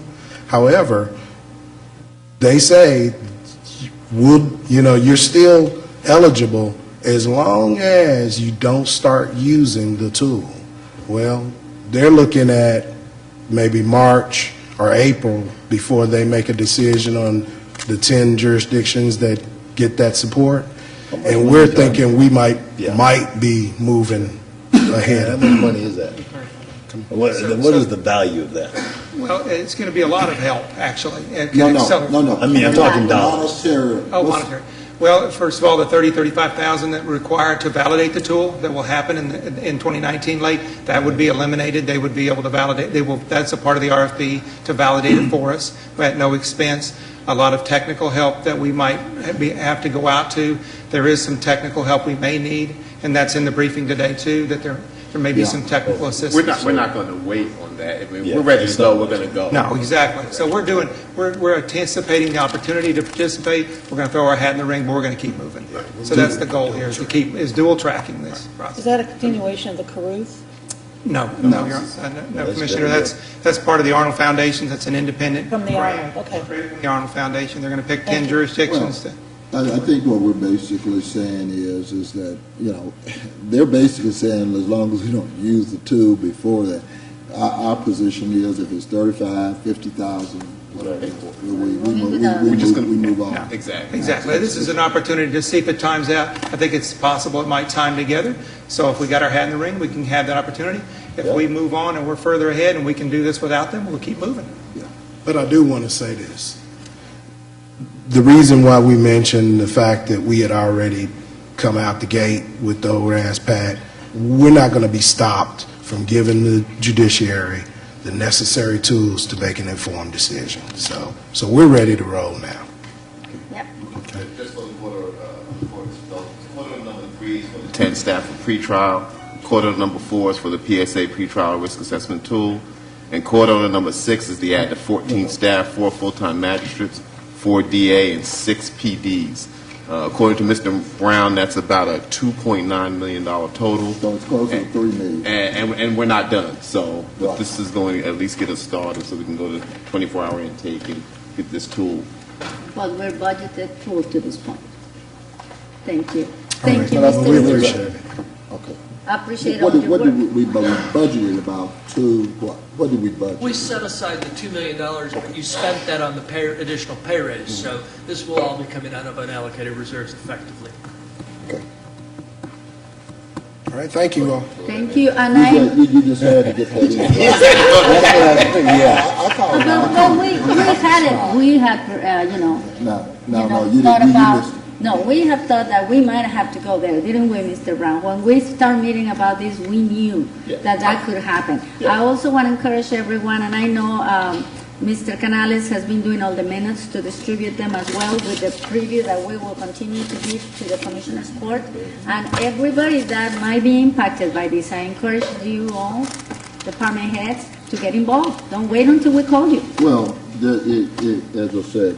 I always say that. Don't tell me later, oh my God, I didn't know, when you have a year opportunity to get involved. So, with that being said, thank you all so much.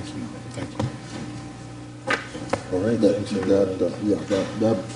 The reason, like I said, I wanted the court to see it because, as I said, there's always follow-up. It's one thing to put all of this stuff on paper, but again, I think counsel will tell you at the end of the day, it may come down to, what's in the record, and I want all the right questions to be queried and for us to follow through. Show that we demonstrate. Me sending stuff to other people who are basically in the same boat as I'm in, I don't look at their paddle as being any better. I think what Judge Godby basically said, I think what Judge Godby did when he reviewed, he at least saw that Dallas County was at least already in the queue going down the right road. Right, and I think that's what we're showing here by having it on the record, on the agenda for anyone to ask questions. We're open for that. I think everybody wants to be sure that this is a success, it's transparent, and everybody is involved. Well, that's the number of years that we started with Stepping Up. Then we went into the Smart Justice, and then it was data-driven justice. I think that we compare well with other counties around the country. But a piece of it, too, is being regularly apprised of what's going on, and through the variety of subcommittees that we have here in Dallas County, we're in constant communication with the variety of with the Sheriff's Department, with the criminal justice, with the mental health piece, all of it working together so that, in fact, we can have a better handle on what Dallas County is doing to address the very, very serious situations that exist in jails. But the lawsuit, I've spent a lot of time on it, but the lawsuit, Smart Justice and all that, that's follow-up. That's follow-up in terms of how we manage the community. Really and truly, the lawsuit is about, hell, they're going to let them out of jail. The rest of it. It's monitoring that, knowing what you've got in jail, so you know what you've got coming out. You apparently haven't read the lawsuit. The lawsuit is about letting them out of jail. And, everything else we're doing is saying from the public safety aspect, we're managing Smart Justice. We're managing. We understand 68% of that population has some mental challenges. And so that's that follow-up. But, when I look at what's going on in California or whomever, they just said, swing the doors open. That basically seems to be the essence of what they're talking about. I think we're going steps further, and as we should. And I want to make something clear for the record, in case some of the people on the other side of this lawsuit are looking at this, or Judge Godby were to see it at some point. We're giving our opinions as people about underlying things. As far as this lawsuit goes, we are listening to the advice of our counsel. We are taking very seriously and reading literally the opinions of Judge Godby. And nothing and although we do have opinions about motivations and other things, nothing in that is changing the fact that we take your order, or Judge Godby's order, very seriously and are moving quickly to implement things that address that. And following the Fifth Circuit and the 11th Circuit. And following all the Fifth and the 11th, well, the Fifth Circuit and any other courts that weigh in on this. Move the consent agenda. All those in favor signify by saying aye. Aye. Any opposed? Motion carries unanimously. We got a motion on the bids. Second. Give me just a second. Consent. No. The mover was Commissioner Cantrell and the second Commissioner I was a little too fast on that. I'll let you catch up. On the consent, the mover Was Cantrell and and then the second was the one. price. Right, On consent? yeah. Okay. Oh, is that how you do it by number? So it was 2-3. 2-3 on consent? Okay. And then whenever you're ready, I think it was 2-3 also on the bids, correct. I'll start using numbers instead of names. That's probably easier. Because it's easier Yeah. sequence for That's it. the way the signal, but No. 2-3. 2-3 2-3 and both. on both of them. There you go. What's 2-3? You're 1, he's 2, he's 3, he's 4. I guess I'm 5. I don't know. You're number 1, aren't you happy? Okay. Remember, there you go. That's consent. All right. Let's go ahead and take a vote on those bids. All those in favor signify by saying aye. Aye. Any opposed? Motion carries unanimously. It's going to be 2-3. No, 2-3. 2-3. Would names be easier or numbers? Is numbers or names what is easier for you? Here we are debating. Is it better for you ladies to do it with numbers or names? The awards was Cantrell and Price. On both. I'll second. And also the I'm sorry. consent. I'm looking at the computer. I think it's going to be easier for you to say the name. Yeah. There you go. Say Yeah. Say that. Okay, now Same as well. we're doing the court orders. You should have gotten an email from me from Shay with what's on this. But, 55 and 61 there. Yes, and there's one more. You got those. Gordon needs to read something, the record on 51. No. Well, I do, just a correction in terms of dates. Well, let me get to 51. Instead of ending, Yeah, from instead May- of September 7th, it needs to be, what is it? instead of from May to June, it needs to be from May to September 7th. I think we probably ought to pull that and read that in the record, so we'll Yes. pull that one too. Well, Okay. 60 has a piece that needs to be read into the record. 60, yeah, 60 change. Okay, so I'm gonna, yeah, we're gonna pull those two to read something in the record. That's gonna be 51 and 60. So I'll take, did you write that down somewhere? 55, because I. We already got, 51, 55, 60, and 61 are going to be pulled. Correct. Uh-huh. so, you haven't written down, 55, 60, and 61. Yes. just jot it on like a little piece of scratch paper. Okay, is there a motion on court orders L1 through 54, addendums 55 through 63, pulling 51, 55, 60, and 61 for a separate vote? So moved. Second. Could you mention 51? I did. Yes. Okay. And I just want to have a comment on 40, but that's just paper.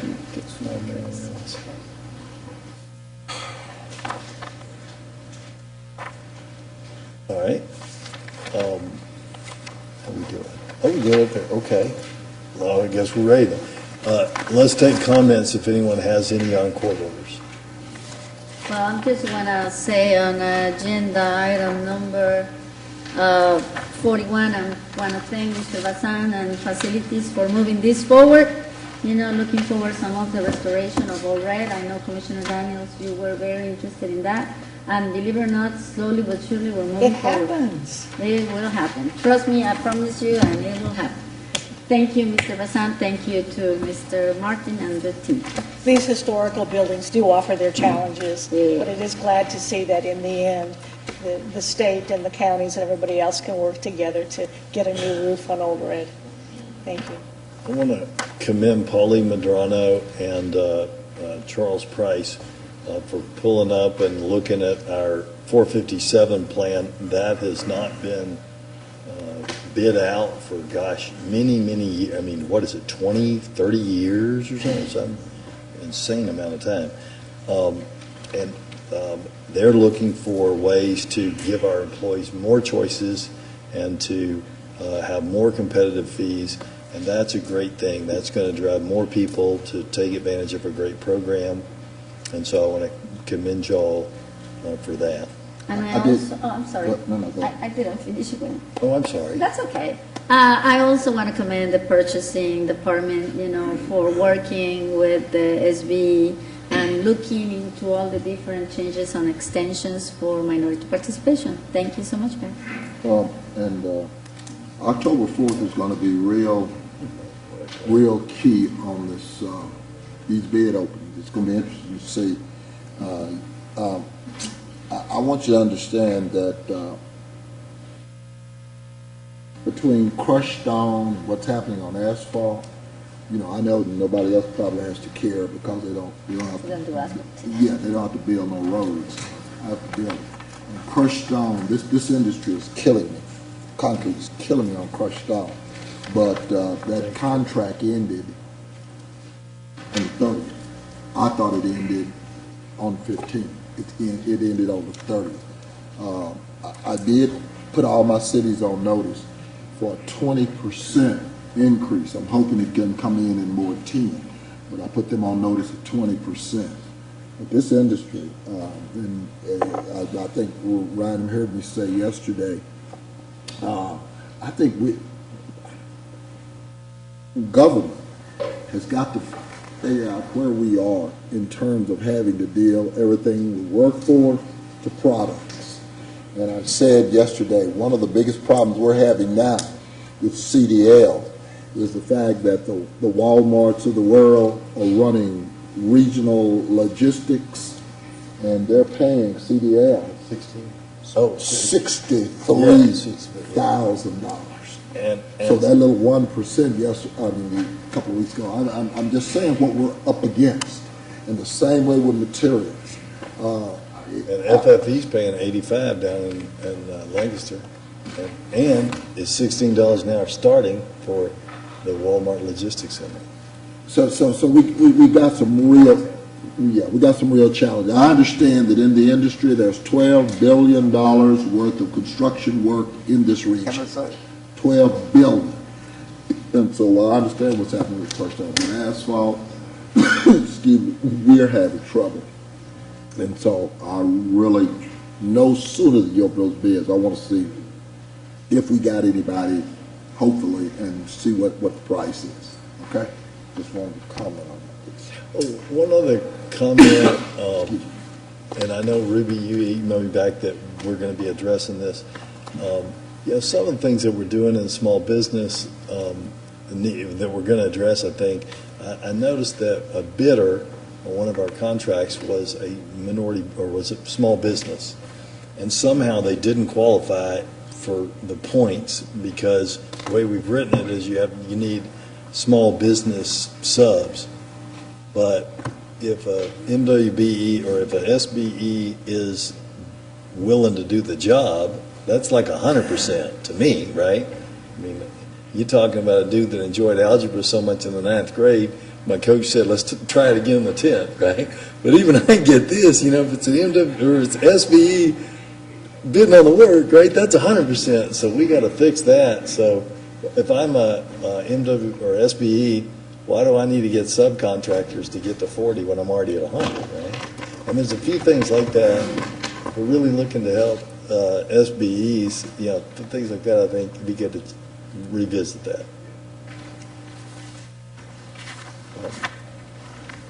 All right, anything else, guys? No. All right. We've got a motion and a second already. No further discussion. All those in favor signify by saying aye. Aye. Any opposed? Motion carries unanimously. All right, so we need to bring forward 51, and then Gordon or whoever will read something in the record. Is there a motion on 51? There's hold on. Judge and Commissioners, item 51. I think we have to get you a motion and a second first. Hang on. because we're going to amend it. to Right, this. yeah, and I want you to understand, Mr. Beatty, 24 was a gift as you began, and they'll fill you in on it later. Yes, sir. 51 is the The agreement between, right. Training. 51? Yeah. Just waiting for a motion in a second, as Judge said. Yeah. 51, but let me say this, Mr. Beatty, don't ask for that for a gift, man, ask for sports equipment, right? I mean, but okay, so 51, is there a first and a second? I don't have any problem. I don't have. I move. Okay, somebody move it, somebody second, so you can read this thing. Just in the order where it has, the current order has the dates from May 15, 2018 through June 7th of 2018. But it should be instead it's May 15, 2018 through September 7th, 2018. So all we're changing is removing June 7th and inserting September 7th, 2018. Right. That's all. So that's a friendly amendment. Does the maker of the motion and the seconder agree? I'm fine. Who was the seconder? You? Great. Okay, so any discussion? Hearing none, with the amendment, all those in favor signify by saying aye. Aye. Any opposed? Motion carries unanimously. Next, we have 55. Commissioner Price. Metro Yeah, Care. well, yeah, that's, I think that, excuse me, got all these notes. Yeah, that's, Ms. Randolph, you know, it's okay. I think I put most people on the email chain. I've got problems with metrics. It never was envisioned that we were going down this road. We picked it up, and just the fact that we're going to extend it doesn't give me any comfort level. So, what? Well, again, CSP, the 1115 waiver project, originally started paying for the mental health services at the cottages to help prevent a delay in the cottages opening. Once it got time for the cottages to open, there were some funding issues that was going to prevent MetroCare from funding that service, so 1115 waiver picked that up. We did that under the heading of expanding services through our forensic diversion unit to the cottages. The forensic diversion unit is an ACT-like service, so that means that people that have increased intensive needs but may not qualify for those services through traditional NIPA and at that time value options, this is a way for them to be able to receive those intensive services. The idea at the cottages is that there was probably going to be a population there that probably would not also meet that criteria for ACT-like services. And one of the things that really knocks a lot of people out is a hospitalization requirement. They have to have so many stays at a hospital, a psychiatric hospital, to even qualify for that service. So even though they may have booked into jail 50 times, and without that hospitalization requirement, they do not meet that level of service. And the idea was to have services on site for people, residents at the cottages, to be able to uptake as far as mental health services, so that they would not have to go off-site if they didn't want to. Again, this is provider choice. They're not obligated to take services provided by MetroCare, but this was a way to provide services on-site so that those people could have access to that readily.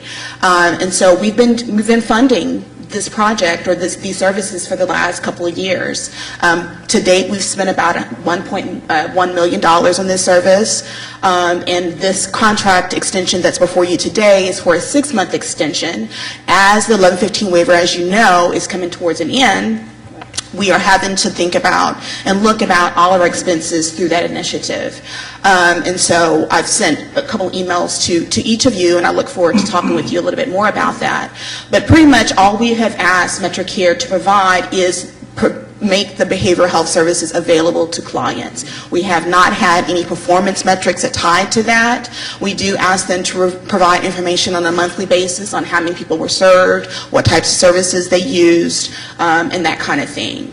A couple of years ago, or maybe about a year ago, the Budget Office did do a look at the impact looking at jail expenditures before a client at the cottages made it to the cottages, and then looking at what that utilization was afterwards. And so as far as assessing impact of what the behavioral health services have been able to bring to the clients in our community, I think that that's a timely trying to look at those jail expenditures again. But other than that, we have not asked MetroCare to provide any performance metrics. Well, while I was lobbing at Mr. Beatty, I got the same problem. Here. We spent $1 million. We made the investment. We did $1 million. And we don't have any metrics. I don't know what the hell. I saw the numbers. And so what? I can't rationalize what they're doing for the money. And my concern all across the board with regards to this agency in terms of their production. But I'm just going to keep talking about $1 million here or $500,000 there without any million here. Yeah, but aren't the metrics here, because you're looking at the... There are no metrics. You're looking at the 50 cottages, right?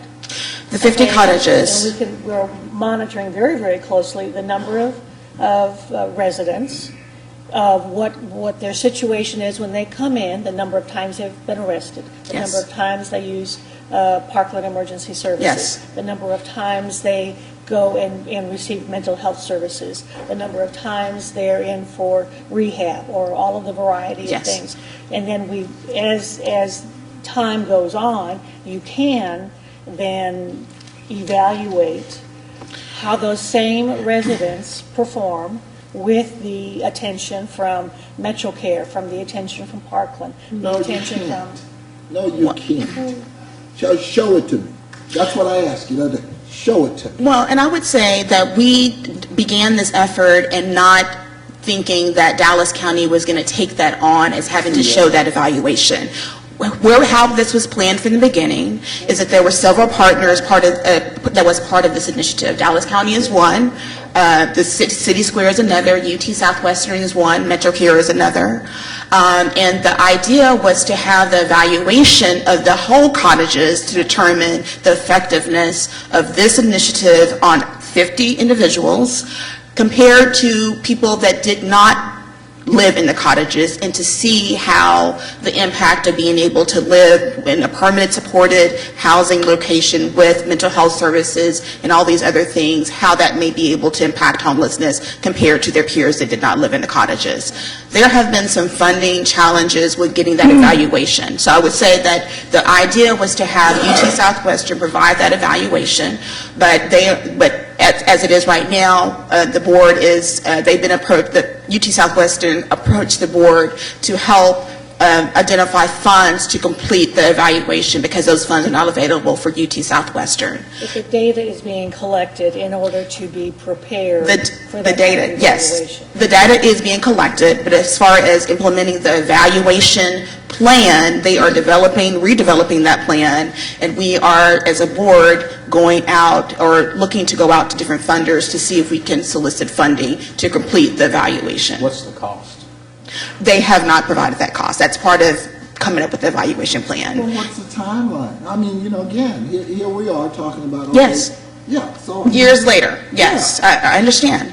And Jennifer James she's the director of the cottages, and she may be able to provide some more information about that evaluation effort. But I know that the board has asked for that plan along with the cost, and they were supposed to be providing that. We do have a board meeting today, so we may receive that today, but if not, then... Should we delay this until we get Well, Cost, and we find out there's going to be an evaluation, and then also if there's going to be metrics established? Yeah, and I appreciate this, Mr. Randolph. I know you've had your hands full, but hell, trying to ask the question, you know.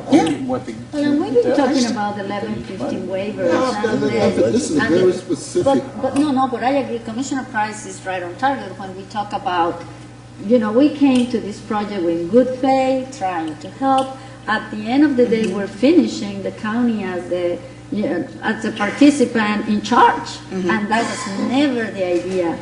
Was never the vision. So my question is the same one like Commissioner Cantrell just said. Can we delay these?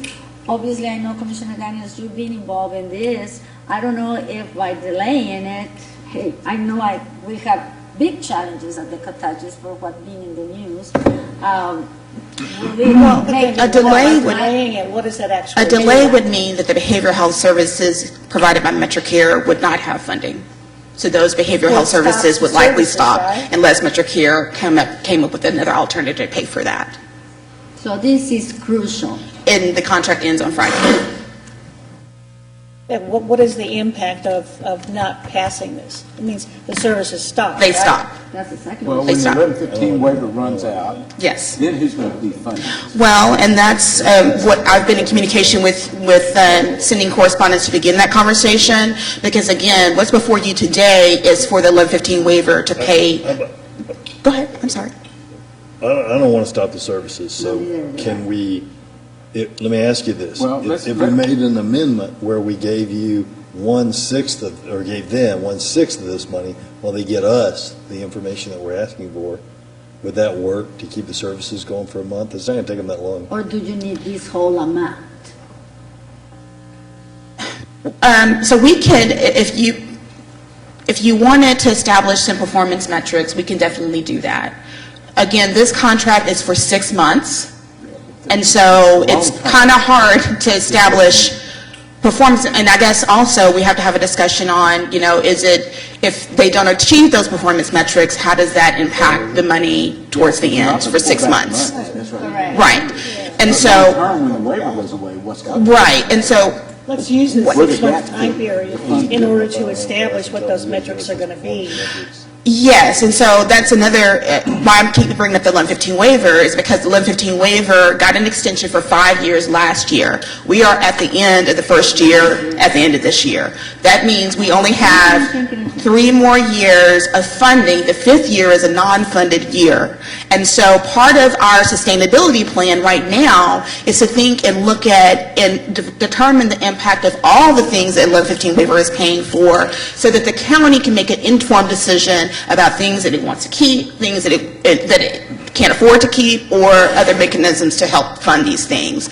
Like I said, the 1115 waiver we're proposing to continue paying for those services for another 6 months. The commissioners in the court will have to decide after that time how they want to proceed, if this is something that they want the county to continue to do, or what the options are. I've watched you do adjustments with regards to other services Yes.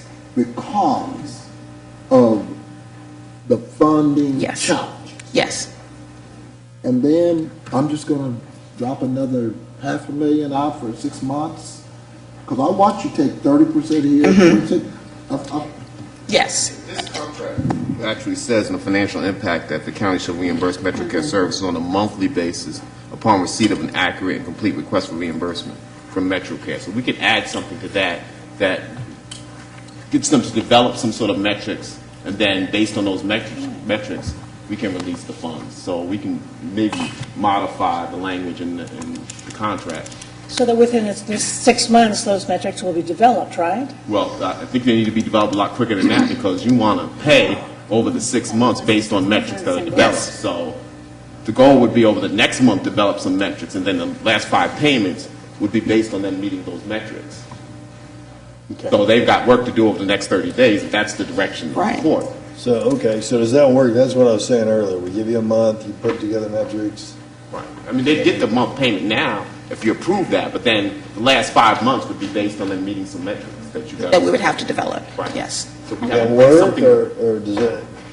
They are not developed right now, so we would have to develop those metrics Okay. based on, and I would also encourage, I mean, what would the commissioners or the county want to be able to say, you know, that we're basing that performance on? So any inquiry. Let us work on it. Gordon, myself, and Ms. Randall will work on it. Commissioner Daniels, you want to move it with that Yeah, language? and we'll put this back on the agenda.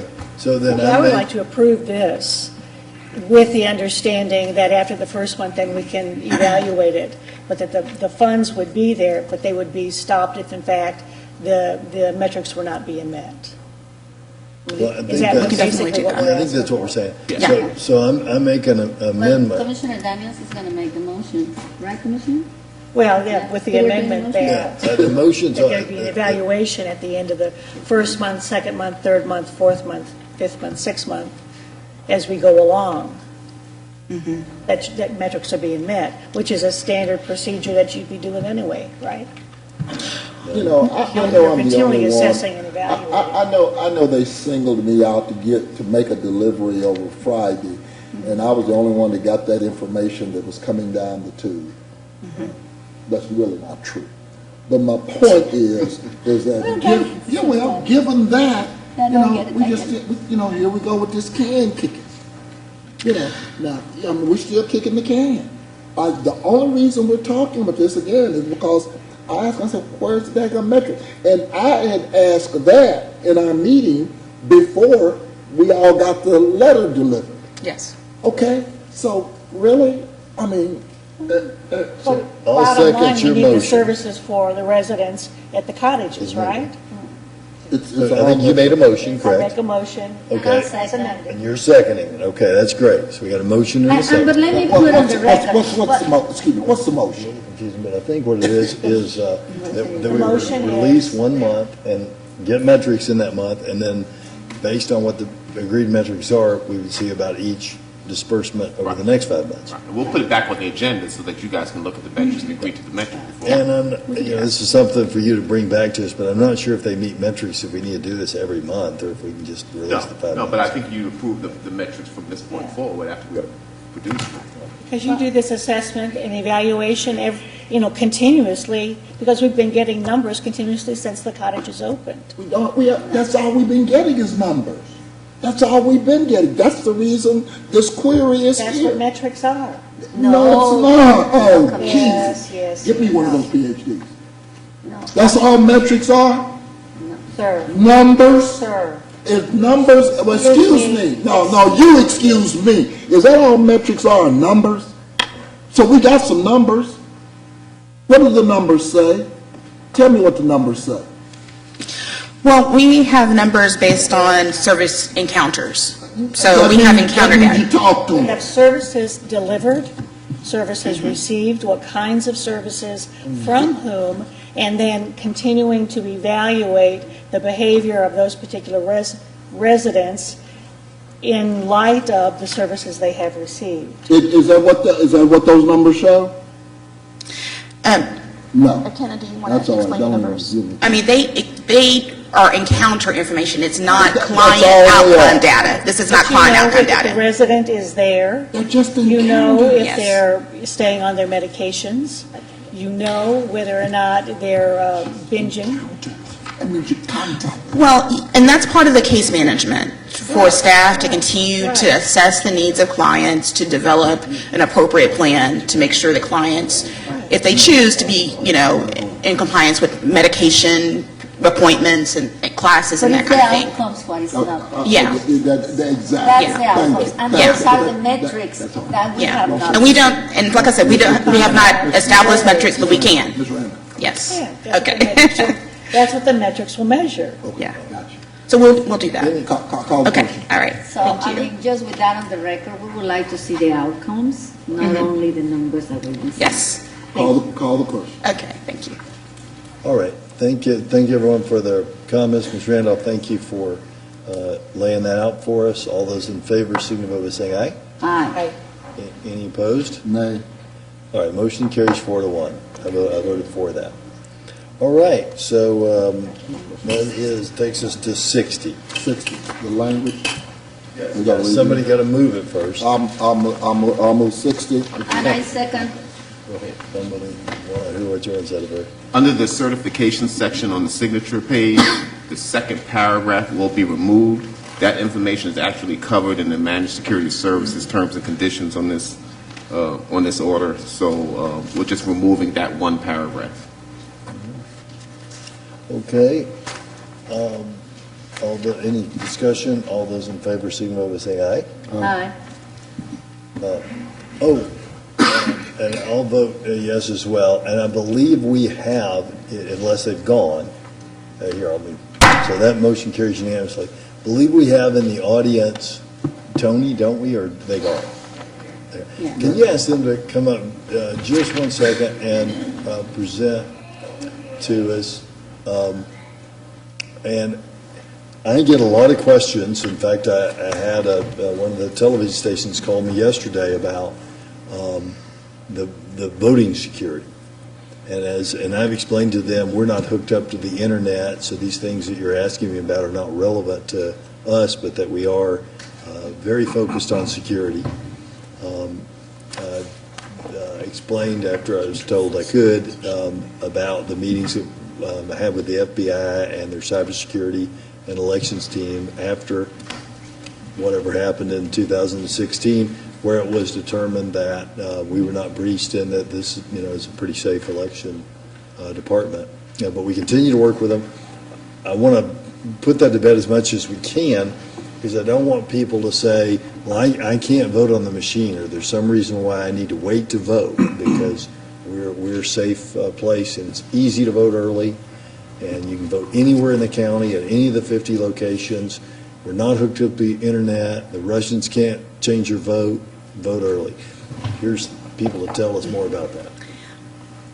Yes, Judge and Commissioners, I'd like to introduce to you, the Secretary of State went into a contract, a DIR, with AT&T and Cyber Defenses in order to specifically go into Elections Department and look at their systems and their practices, their best practices, and the software to make sure that everything is confident, they're very confident with the system, the security methods are in place, and also train staff about cybersecurity. And they're going to go through our process, and they're going to tell you how they intend to go through our department and give us like a scorecard and tell us if there's any kind of threats individually in our department, as far as voter registration, our website, our election night reporting system, because that's a little bit different than what you have Homeland Security looking at the network systems. So we're looking at inside the elections department and what goes on there, how intrusion can happen from right there at our particular desk. So they're going to give us some information about exactly the type of scorecard that processes and best practices that they're going to be looking for, and can assist us and tell us just how safe we are. Okay. Good morning. My name is Dwayne Akins. I'm employed by AT&T. Gene, would you like to introduce yourself? This is Gene Moore, and I'm also a member of AT&T's security team for the state. We are a managed security services provider acting on behalf of the Department of Information Resources, which is a state agency. As their service provider, we provide risk assessments in the IT space in a varying degree of ways. We provide those services to state agencies and counties and cities here in the state of Texas. And as a result of this partnership with the Secretary of State, they have selected us to come in and provide an independent assessment of the election security. How long you been doing this? Sir, we've been providing risk assessments for years here in Texas. Well, I'm just wondering, pull that mic up. So why are we just now seeing? Well, specifically to election security, this is a new program that we're offering through this contract vehicle with the state. Okay. We do provide similar types of services. We've been doing that for a number of years with the state. Okay, but this service is new. Yes, sir. This is brand new. As Ms. Pippin said, that with all of the attention that's being provided on election security, we want to go in and take a look at ourselves.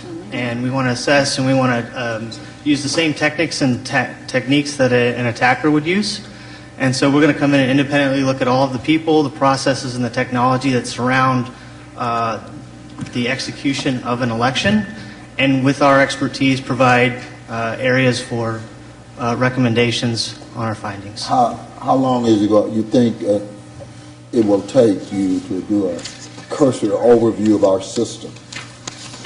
With Dallas County specifically, from start to finish, yes. We're expecting that to be about an 8-week engagement. 8 week? Yes, sir. So we come in, we do we interview key stakeholders within the elections department, and then we're also going to provide a number of technical services that involve scanning, as well as what we call penetration testing. And then after that, we collect those results, we review that collectively, and then provide a scorecard and a detailed report to the county of all of our findings. I'm looking for, do you have an acceleration model?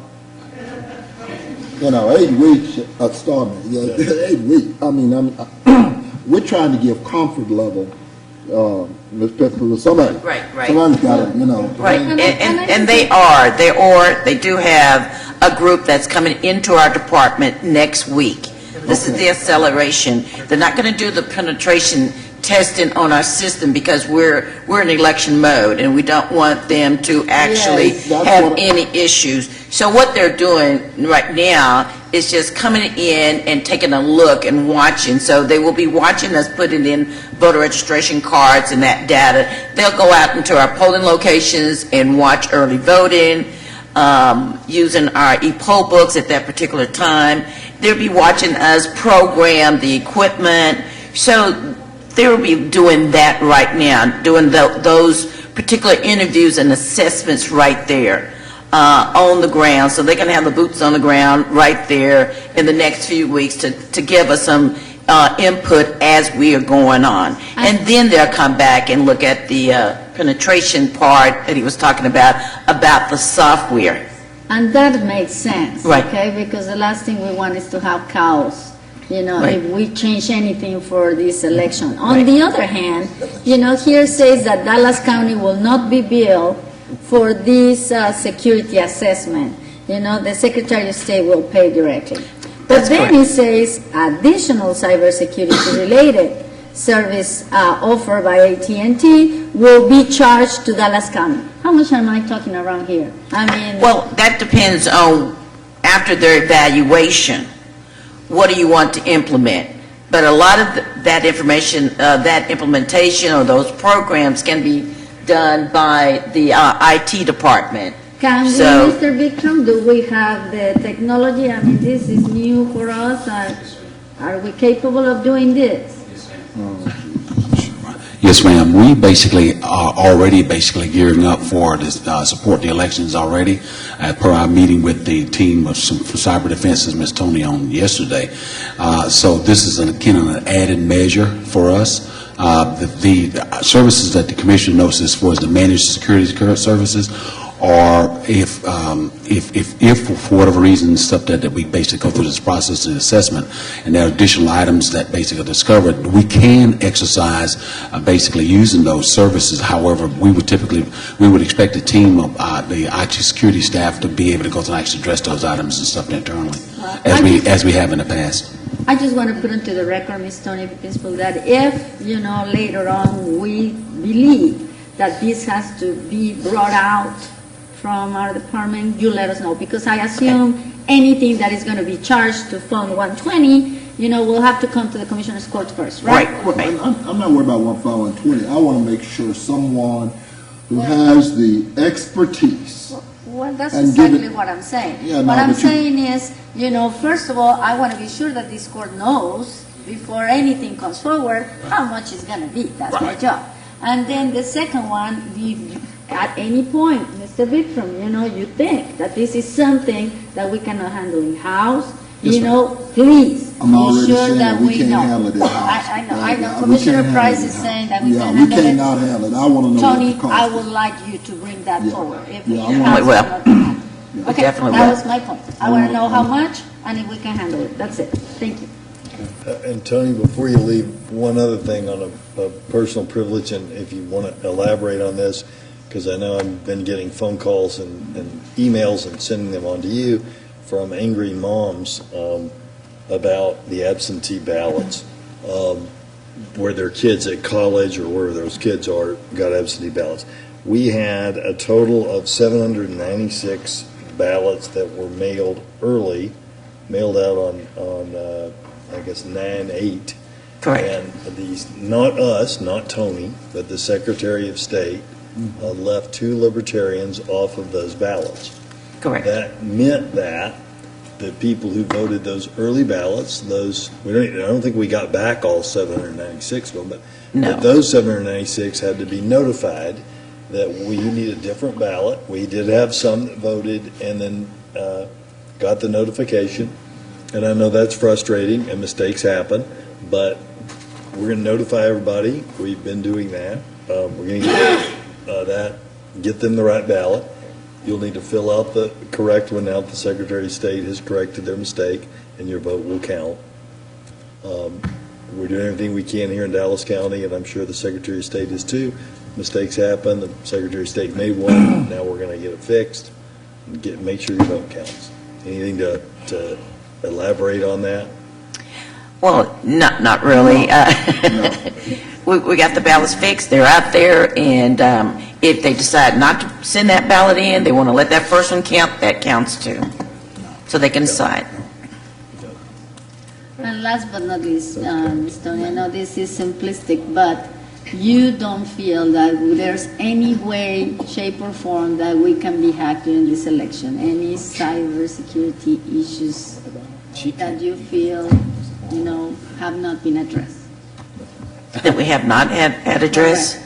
Well, I haven't yet talked to our new security manager, and I would like to have a conversation before we had a steady plan to have a better communication between the elections department and the IT department, and I haven't had that yet, so I'm looking forward to speaking with our new security manager so we can have that level of confidence to make sure that that our systems and our network are all monitored, and there's an assurance that there's no threats pertaining to the elections department network system. Wait, no, that's what she's complaining about.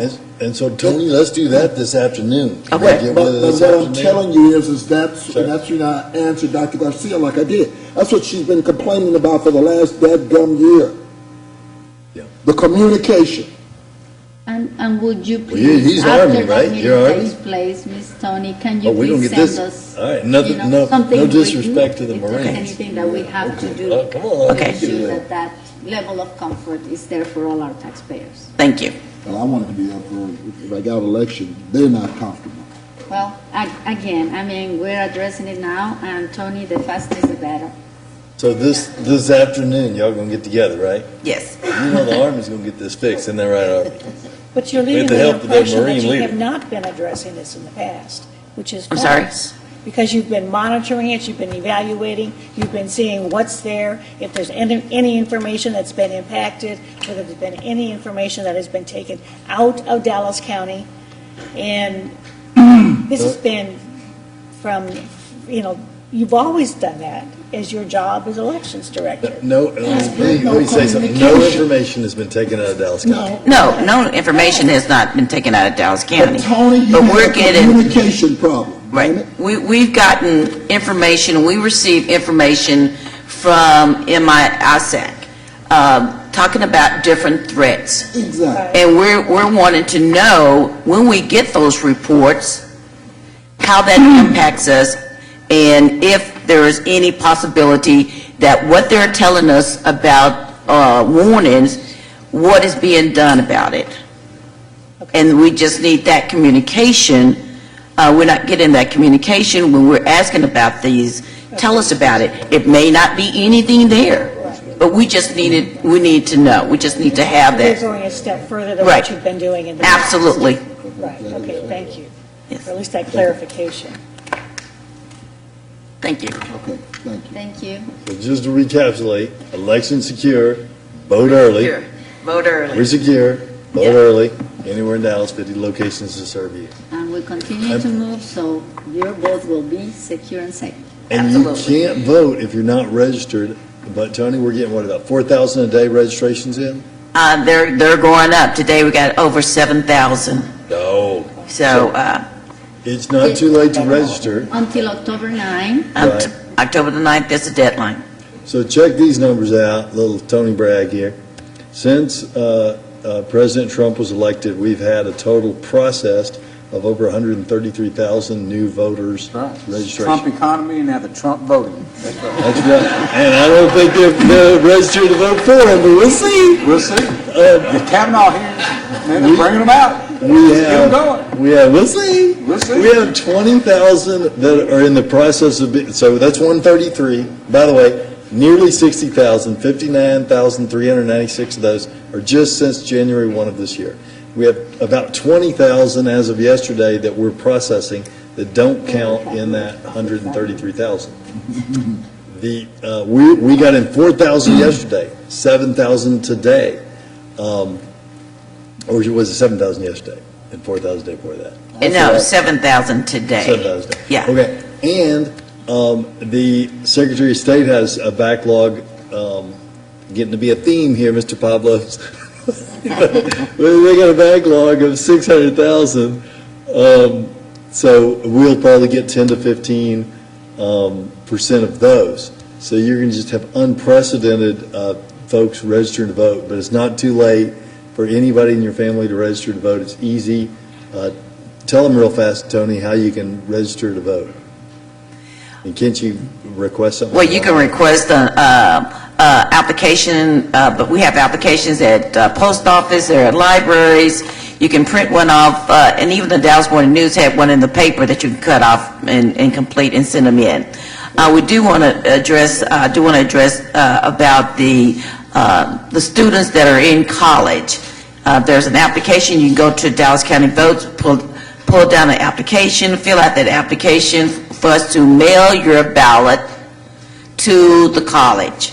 So we want our students that are away in college, that you can pull down that application and send it in to us, so we can mail that ballot directly to your campus. But we need to make sure that we get the correct campus address, mailbox. One day we're going to register Online. Online. One day. Hopefully we can Hopefully. vote online. Maybe this legislator would do it. Oh, well, we only can have wishful thinking. Correct. Thank you, Ms. Tony. Thank you. I appreciate it. I think our next quarter we may take into closed session. I got some great news about 20 minutes ago, share with y'all because it's great news for Dallas County as well. And it's not about a site selection, but it is from Amazon. And that is Amazon has decided that they, effective November, they will pay $15 an hour to everyone. Everyone who works there now, it's making $11.65 an hour, will get a raise to $15. Everyone who works at the Whole Foods here in town, which are several of those, will get a raise to $15. Seasonal workers will get started at $15. And this comes on the heels of Walmart Logistics going to $16. These are our four big Your Hire Job Fest partners. So we've seen big raises from them. Let's see, UPS just went from 11 to 13, and FedEx has not moved yet, so get on it, FedEx. Walmart went to 16 from wherever they were last year, 12, and now we're seeing Amazon take everybody to 15 starting in November. So Trump tax cut, man, it is wonderful. Anyway, that's what we're celebrating. I just want to make sure that I've got my lightning protection suit on, so I don't get hit by that bolt. But that's great news for Dallas County. For the workers, man. What can I say? And by the way, you can go online right now. Amazon, UPS, FedEx, and Walmart are all hiring seasonals online right now. Workforce Solutions Dallas, or WFSDallas.org. You don't have to wait for our next job fair, which, by the way, is November the 8th. Go online now and claim one of those great $15 to $16 an hour jobs. That takes us to Court Order 61. I pull Court Order 61 for executive session. All right. You just want to use those back. Okay, so it has been pulled for closed session, so we will have. 61? It's the Roscoe. Oh, really? I mean, yeah. I would like to question. So they want to discuss that.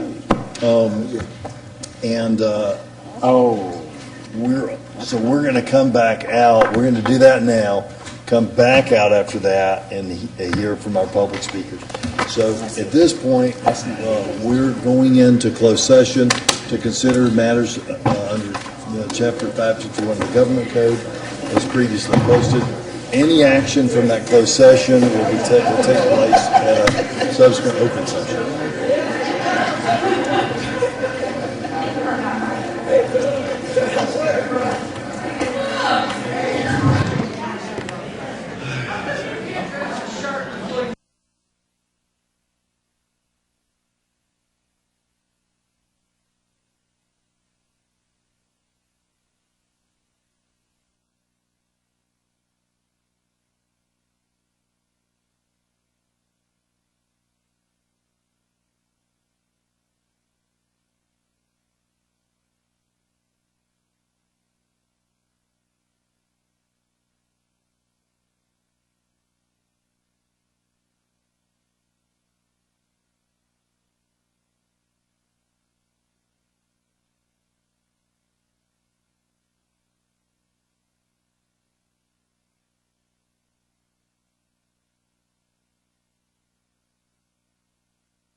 That's a quorum. Well, she needs to vote on it. She's going to want to.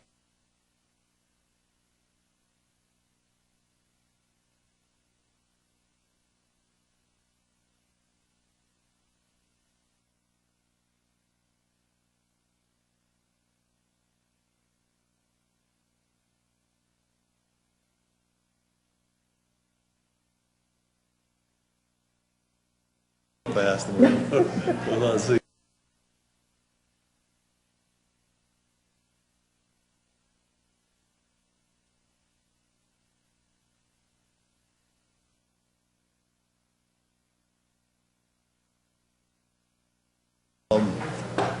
Is there a motion on 61?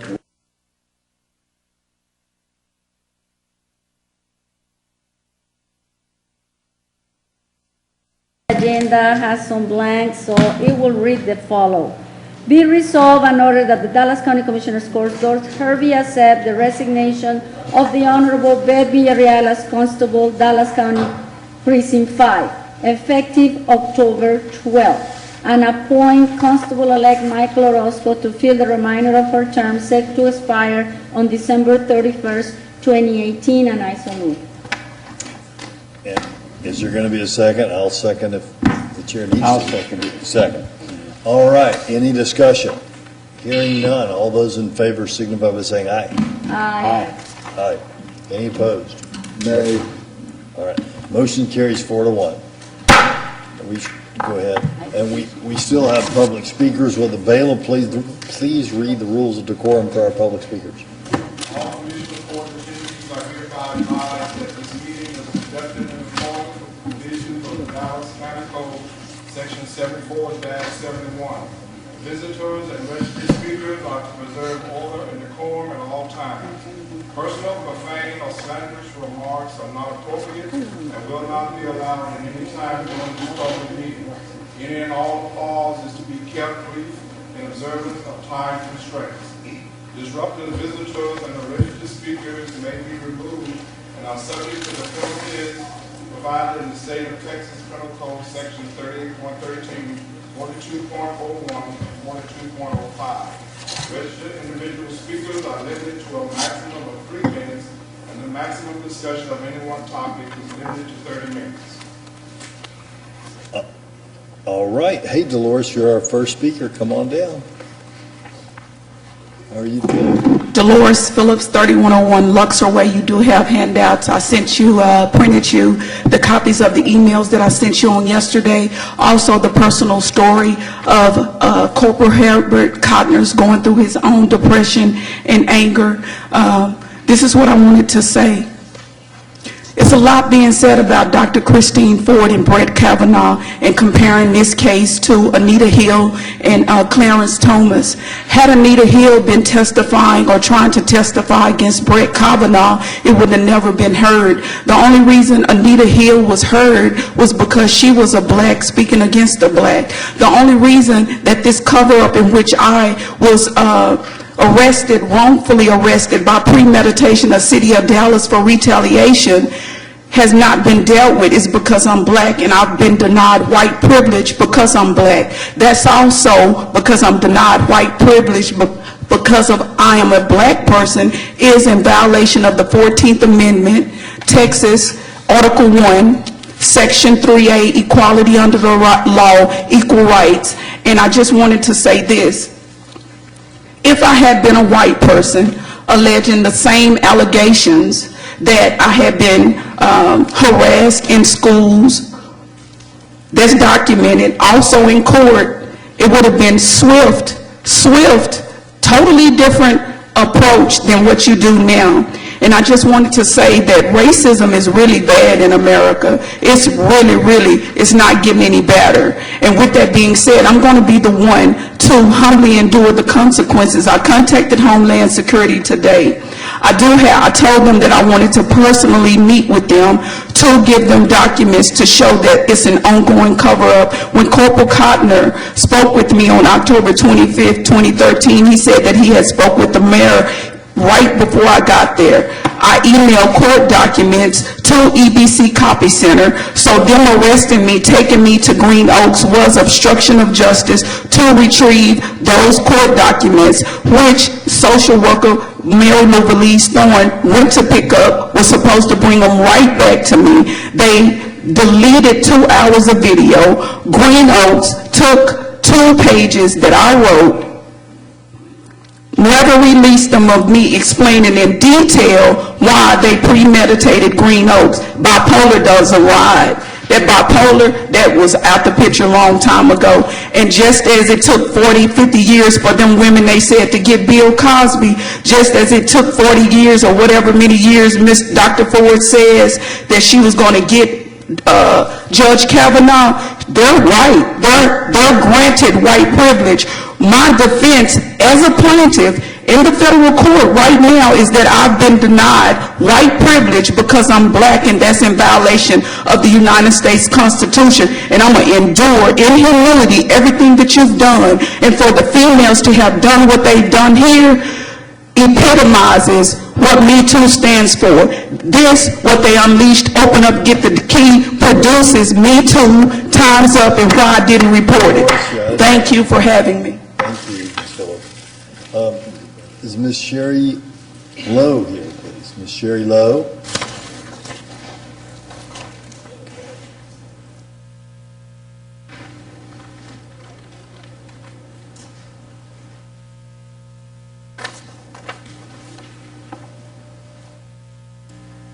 Good morning, everyone. My name is Sherry Lowe. Zip code is 75339. I wanted to address an issue with Dallas Independent School District. Black children are being forced to take Tier 2 drugs, which is harder than cocaine or heroin, and it's causing a problem with the children. When they graduate from high school, they end up being criminals because they can't cope without that drug. Not only that, we have a problem in regards to our voting machines. I believe that they are going to be rigged. Not only that, my next request is I'm asking that Ken Cantrell be investigated for his dealings with independent contractors for Dallas County. Not only that, my last and final issue is that we as people, this is not a war against white against black. This is a war against good versus evil. And we have to fight. We have to fight. We have to pick up our weapons and we have to fight. Because as long as we continue down this road and not fighting back, the killings will continue. And nothing is ever going to be done about it. If a black officer had murdered a white woman in her apartment and he had said he had walked into the wrong apartment, there is no doubt he would be in jail right now, and it wouldn't be manslaughter. It would be capital murder, as it should be. And I'm telling the people right now that we have to fight. Don't take this idly. This is another way of them starting their program of depopulation. People might say, well, that's crazy. Well, yes, they are starting their program of depopulation. When you force children to take vaccine that will prevent them from having children, that HPV, that is a Tuskegee experiment all over again. In the very sight of the people, and no one is saying anything about it. There is no way on this earth that you can prevent a sexually transmitted disease. HPV can't do that. But back to what I was saying before I close out, we have to fight. It's mandatory that we pick up our weapons and we start fighting back against the system. It's mandatory by Almighty God that we fight back as a people. We cannot allow this to go on any further. And just to let you all know, God will give you a sign. You're out of time now. Thank you. All right, Ms. Isabel Edwards. Ms. Isabel Edwards. Ms. Isabel Edwards. Robert, come on up.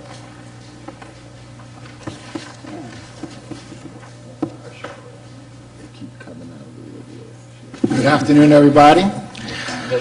I was going to talk about the homeless, but since the cottages was brought up, I changed my mind. I have to say again, Nadia Hardy, I'm trying to get an agenda with Monica Hardman and Homeless Solutions and see what can happen with the homeless real quick here as far as money. They cannot get any money at all, but that's another story. I'm going to bring that up next time. Let's bring about the cottages. The cottages, like I said before, is in a real bad area. Nadia Hardy has kept on telling me there's a lot of vandalism going on there. TV's been stolen from the beginning, stolen for drugs, also prostitution and drug solicitation. If I was there, I would be doing drugs and prostitution. It's in a bad area, the worst area you can ever think of. And how is anyone going to get any help when it's an area like that? Drugs all the time. It's right there, right across the bridge there, and where the New Day Middle School was, those apartments right there, that's where I did my drugs several years ago. But I'm just saying to you is, I would hope to be an investigation today about the cottages. I said this before. If you don't believe me, bring Nadia Hardy here, and she'll tell you about the vandalism that's going on over there. How many times I have to say it?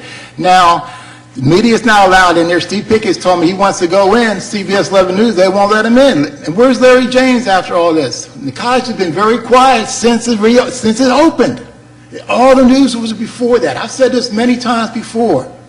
But please, do something right now about the cottages, because the areas that it's in, no one's going to get any help. That is the worst drug-infested area in the whole city of Dallas. Trust me.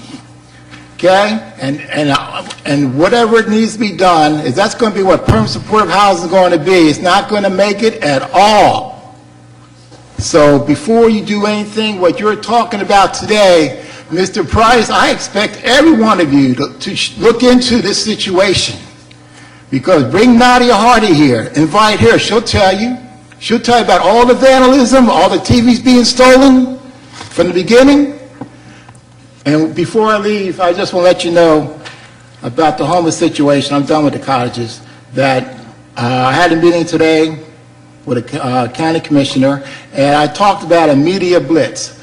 The West End is one block away. It's like the third world.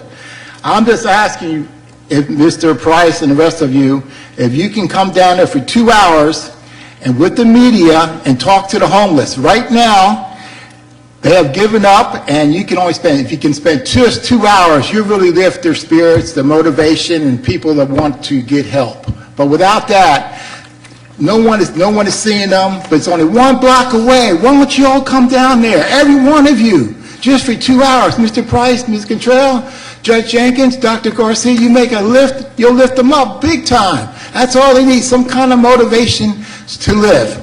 Thank you very much. Thank you, Robert. All right, our next speaker is Corey Williams. Corey Williams? Corey Williams. Our next speaker is Ruth Torres. Okay. And finally, our last speaker is William Hopkins.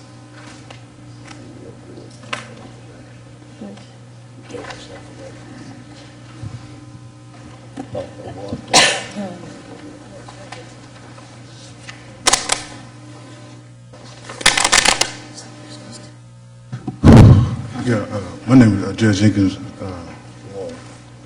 Morning. You guys got a raise, a pay raise. So, if it's based on the money that John and Cantrell done saved the county, and then I figure that y'all deserve a raise, a pay raise. Sand Branch. John been here 30 years, Cantrell been here 20 years, and they've done nothing. They let the people suffer. The people are black. Just say, for instance, Judge Jenkins, the people was white, and it was white kids with no water, and the media would be outraged. The Dallas Morning News would be outraged. Channel 4, Channel 5, Channel 8, Channel 11, everybody be with white kids with no water. It couldn't happen. But by them being black, it's been 30 years John sit there. Cantrell sit there 20 years. So I can see them getting a raise, getting a pay raise for the money they done saved. And then West Dallas, I say about 15,000 people done died since John and Fred Byron Bud, Lisa Blue, and Dorothy Bud and them came to the Boys Club and told them people, don't tell nobody about the lid, that Fred Byron and Bud and them sneaked some people millions of dollars in the Boys Club in 85, 84, 85. Even Jesse Jackson came. I remember seeing Jesse Jackson with Reverend Conley. Reverend Conley was driving Jesse Jackson around at the same time. He came to funnel some of that money out of the Boys Club. I told the FBI, James Adams and Michael Lubes in the West End. I went to the West End I think it was 1997. I told James Adams, he was the head of the FBI in the West End. I told Michael Lubes, I said, this is what's happening. And I'm showing you what they got the money, and the city gave the money to Fred Byron and Bud, and John and them helped them get the money in the Boys Club, and they funneled the money. They even showed them where they funneled the money through the Merrill Lynch. Merrill Lynch had a thing. I don't know if John got some kind of little dealing with Merrill Lynch, but Merrill Lynch was funneling the money through with Fred Byron and Bud and them. They was funneling the money through Merrill Lynch, and everything was crooked. Wouldn't nobody say nothing. Channel 4, the media, the Dallas Morning News, everybody let everybody go in the Boys Club, sneak some money, don't tell nobody, and get the money. And I told the FBI, but by the people being white, the FBI never, but if it was black, if they was black, the FBI would have came. But I told it on white people. I told it on Fred Byron and Bud, Lisa Blue, Dorothy Bud, and Russell Bud of the Fred Byron and Bud law firm. So the FBI, nobody wouldn't say nothing. The people died. I see about 15,000 done died since 84, 85 from that lead, that toxic lead. The children can't even learn. The children are slow. John know it, and they dying. Mr. Hopkins, thank you. And that concludes our public speakers. There's no other action necessary for the court, and we stand adjourned.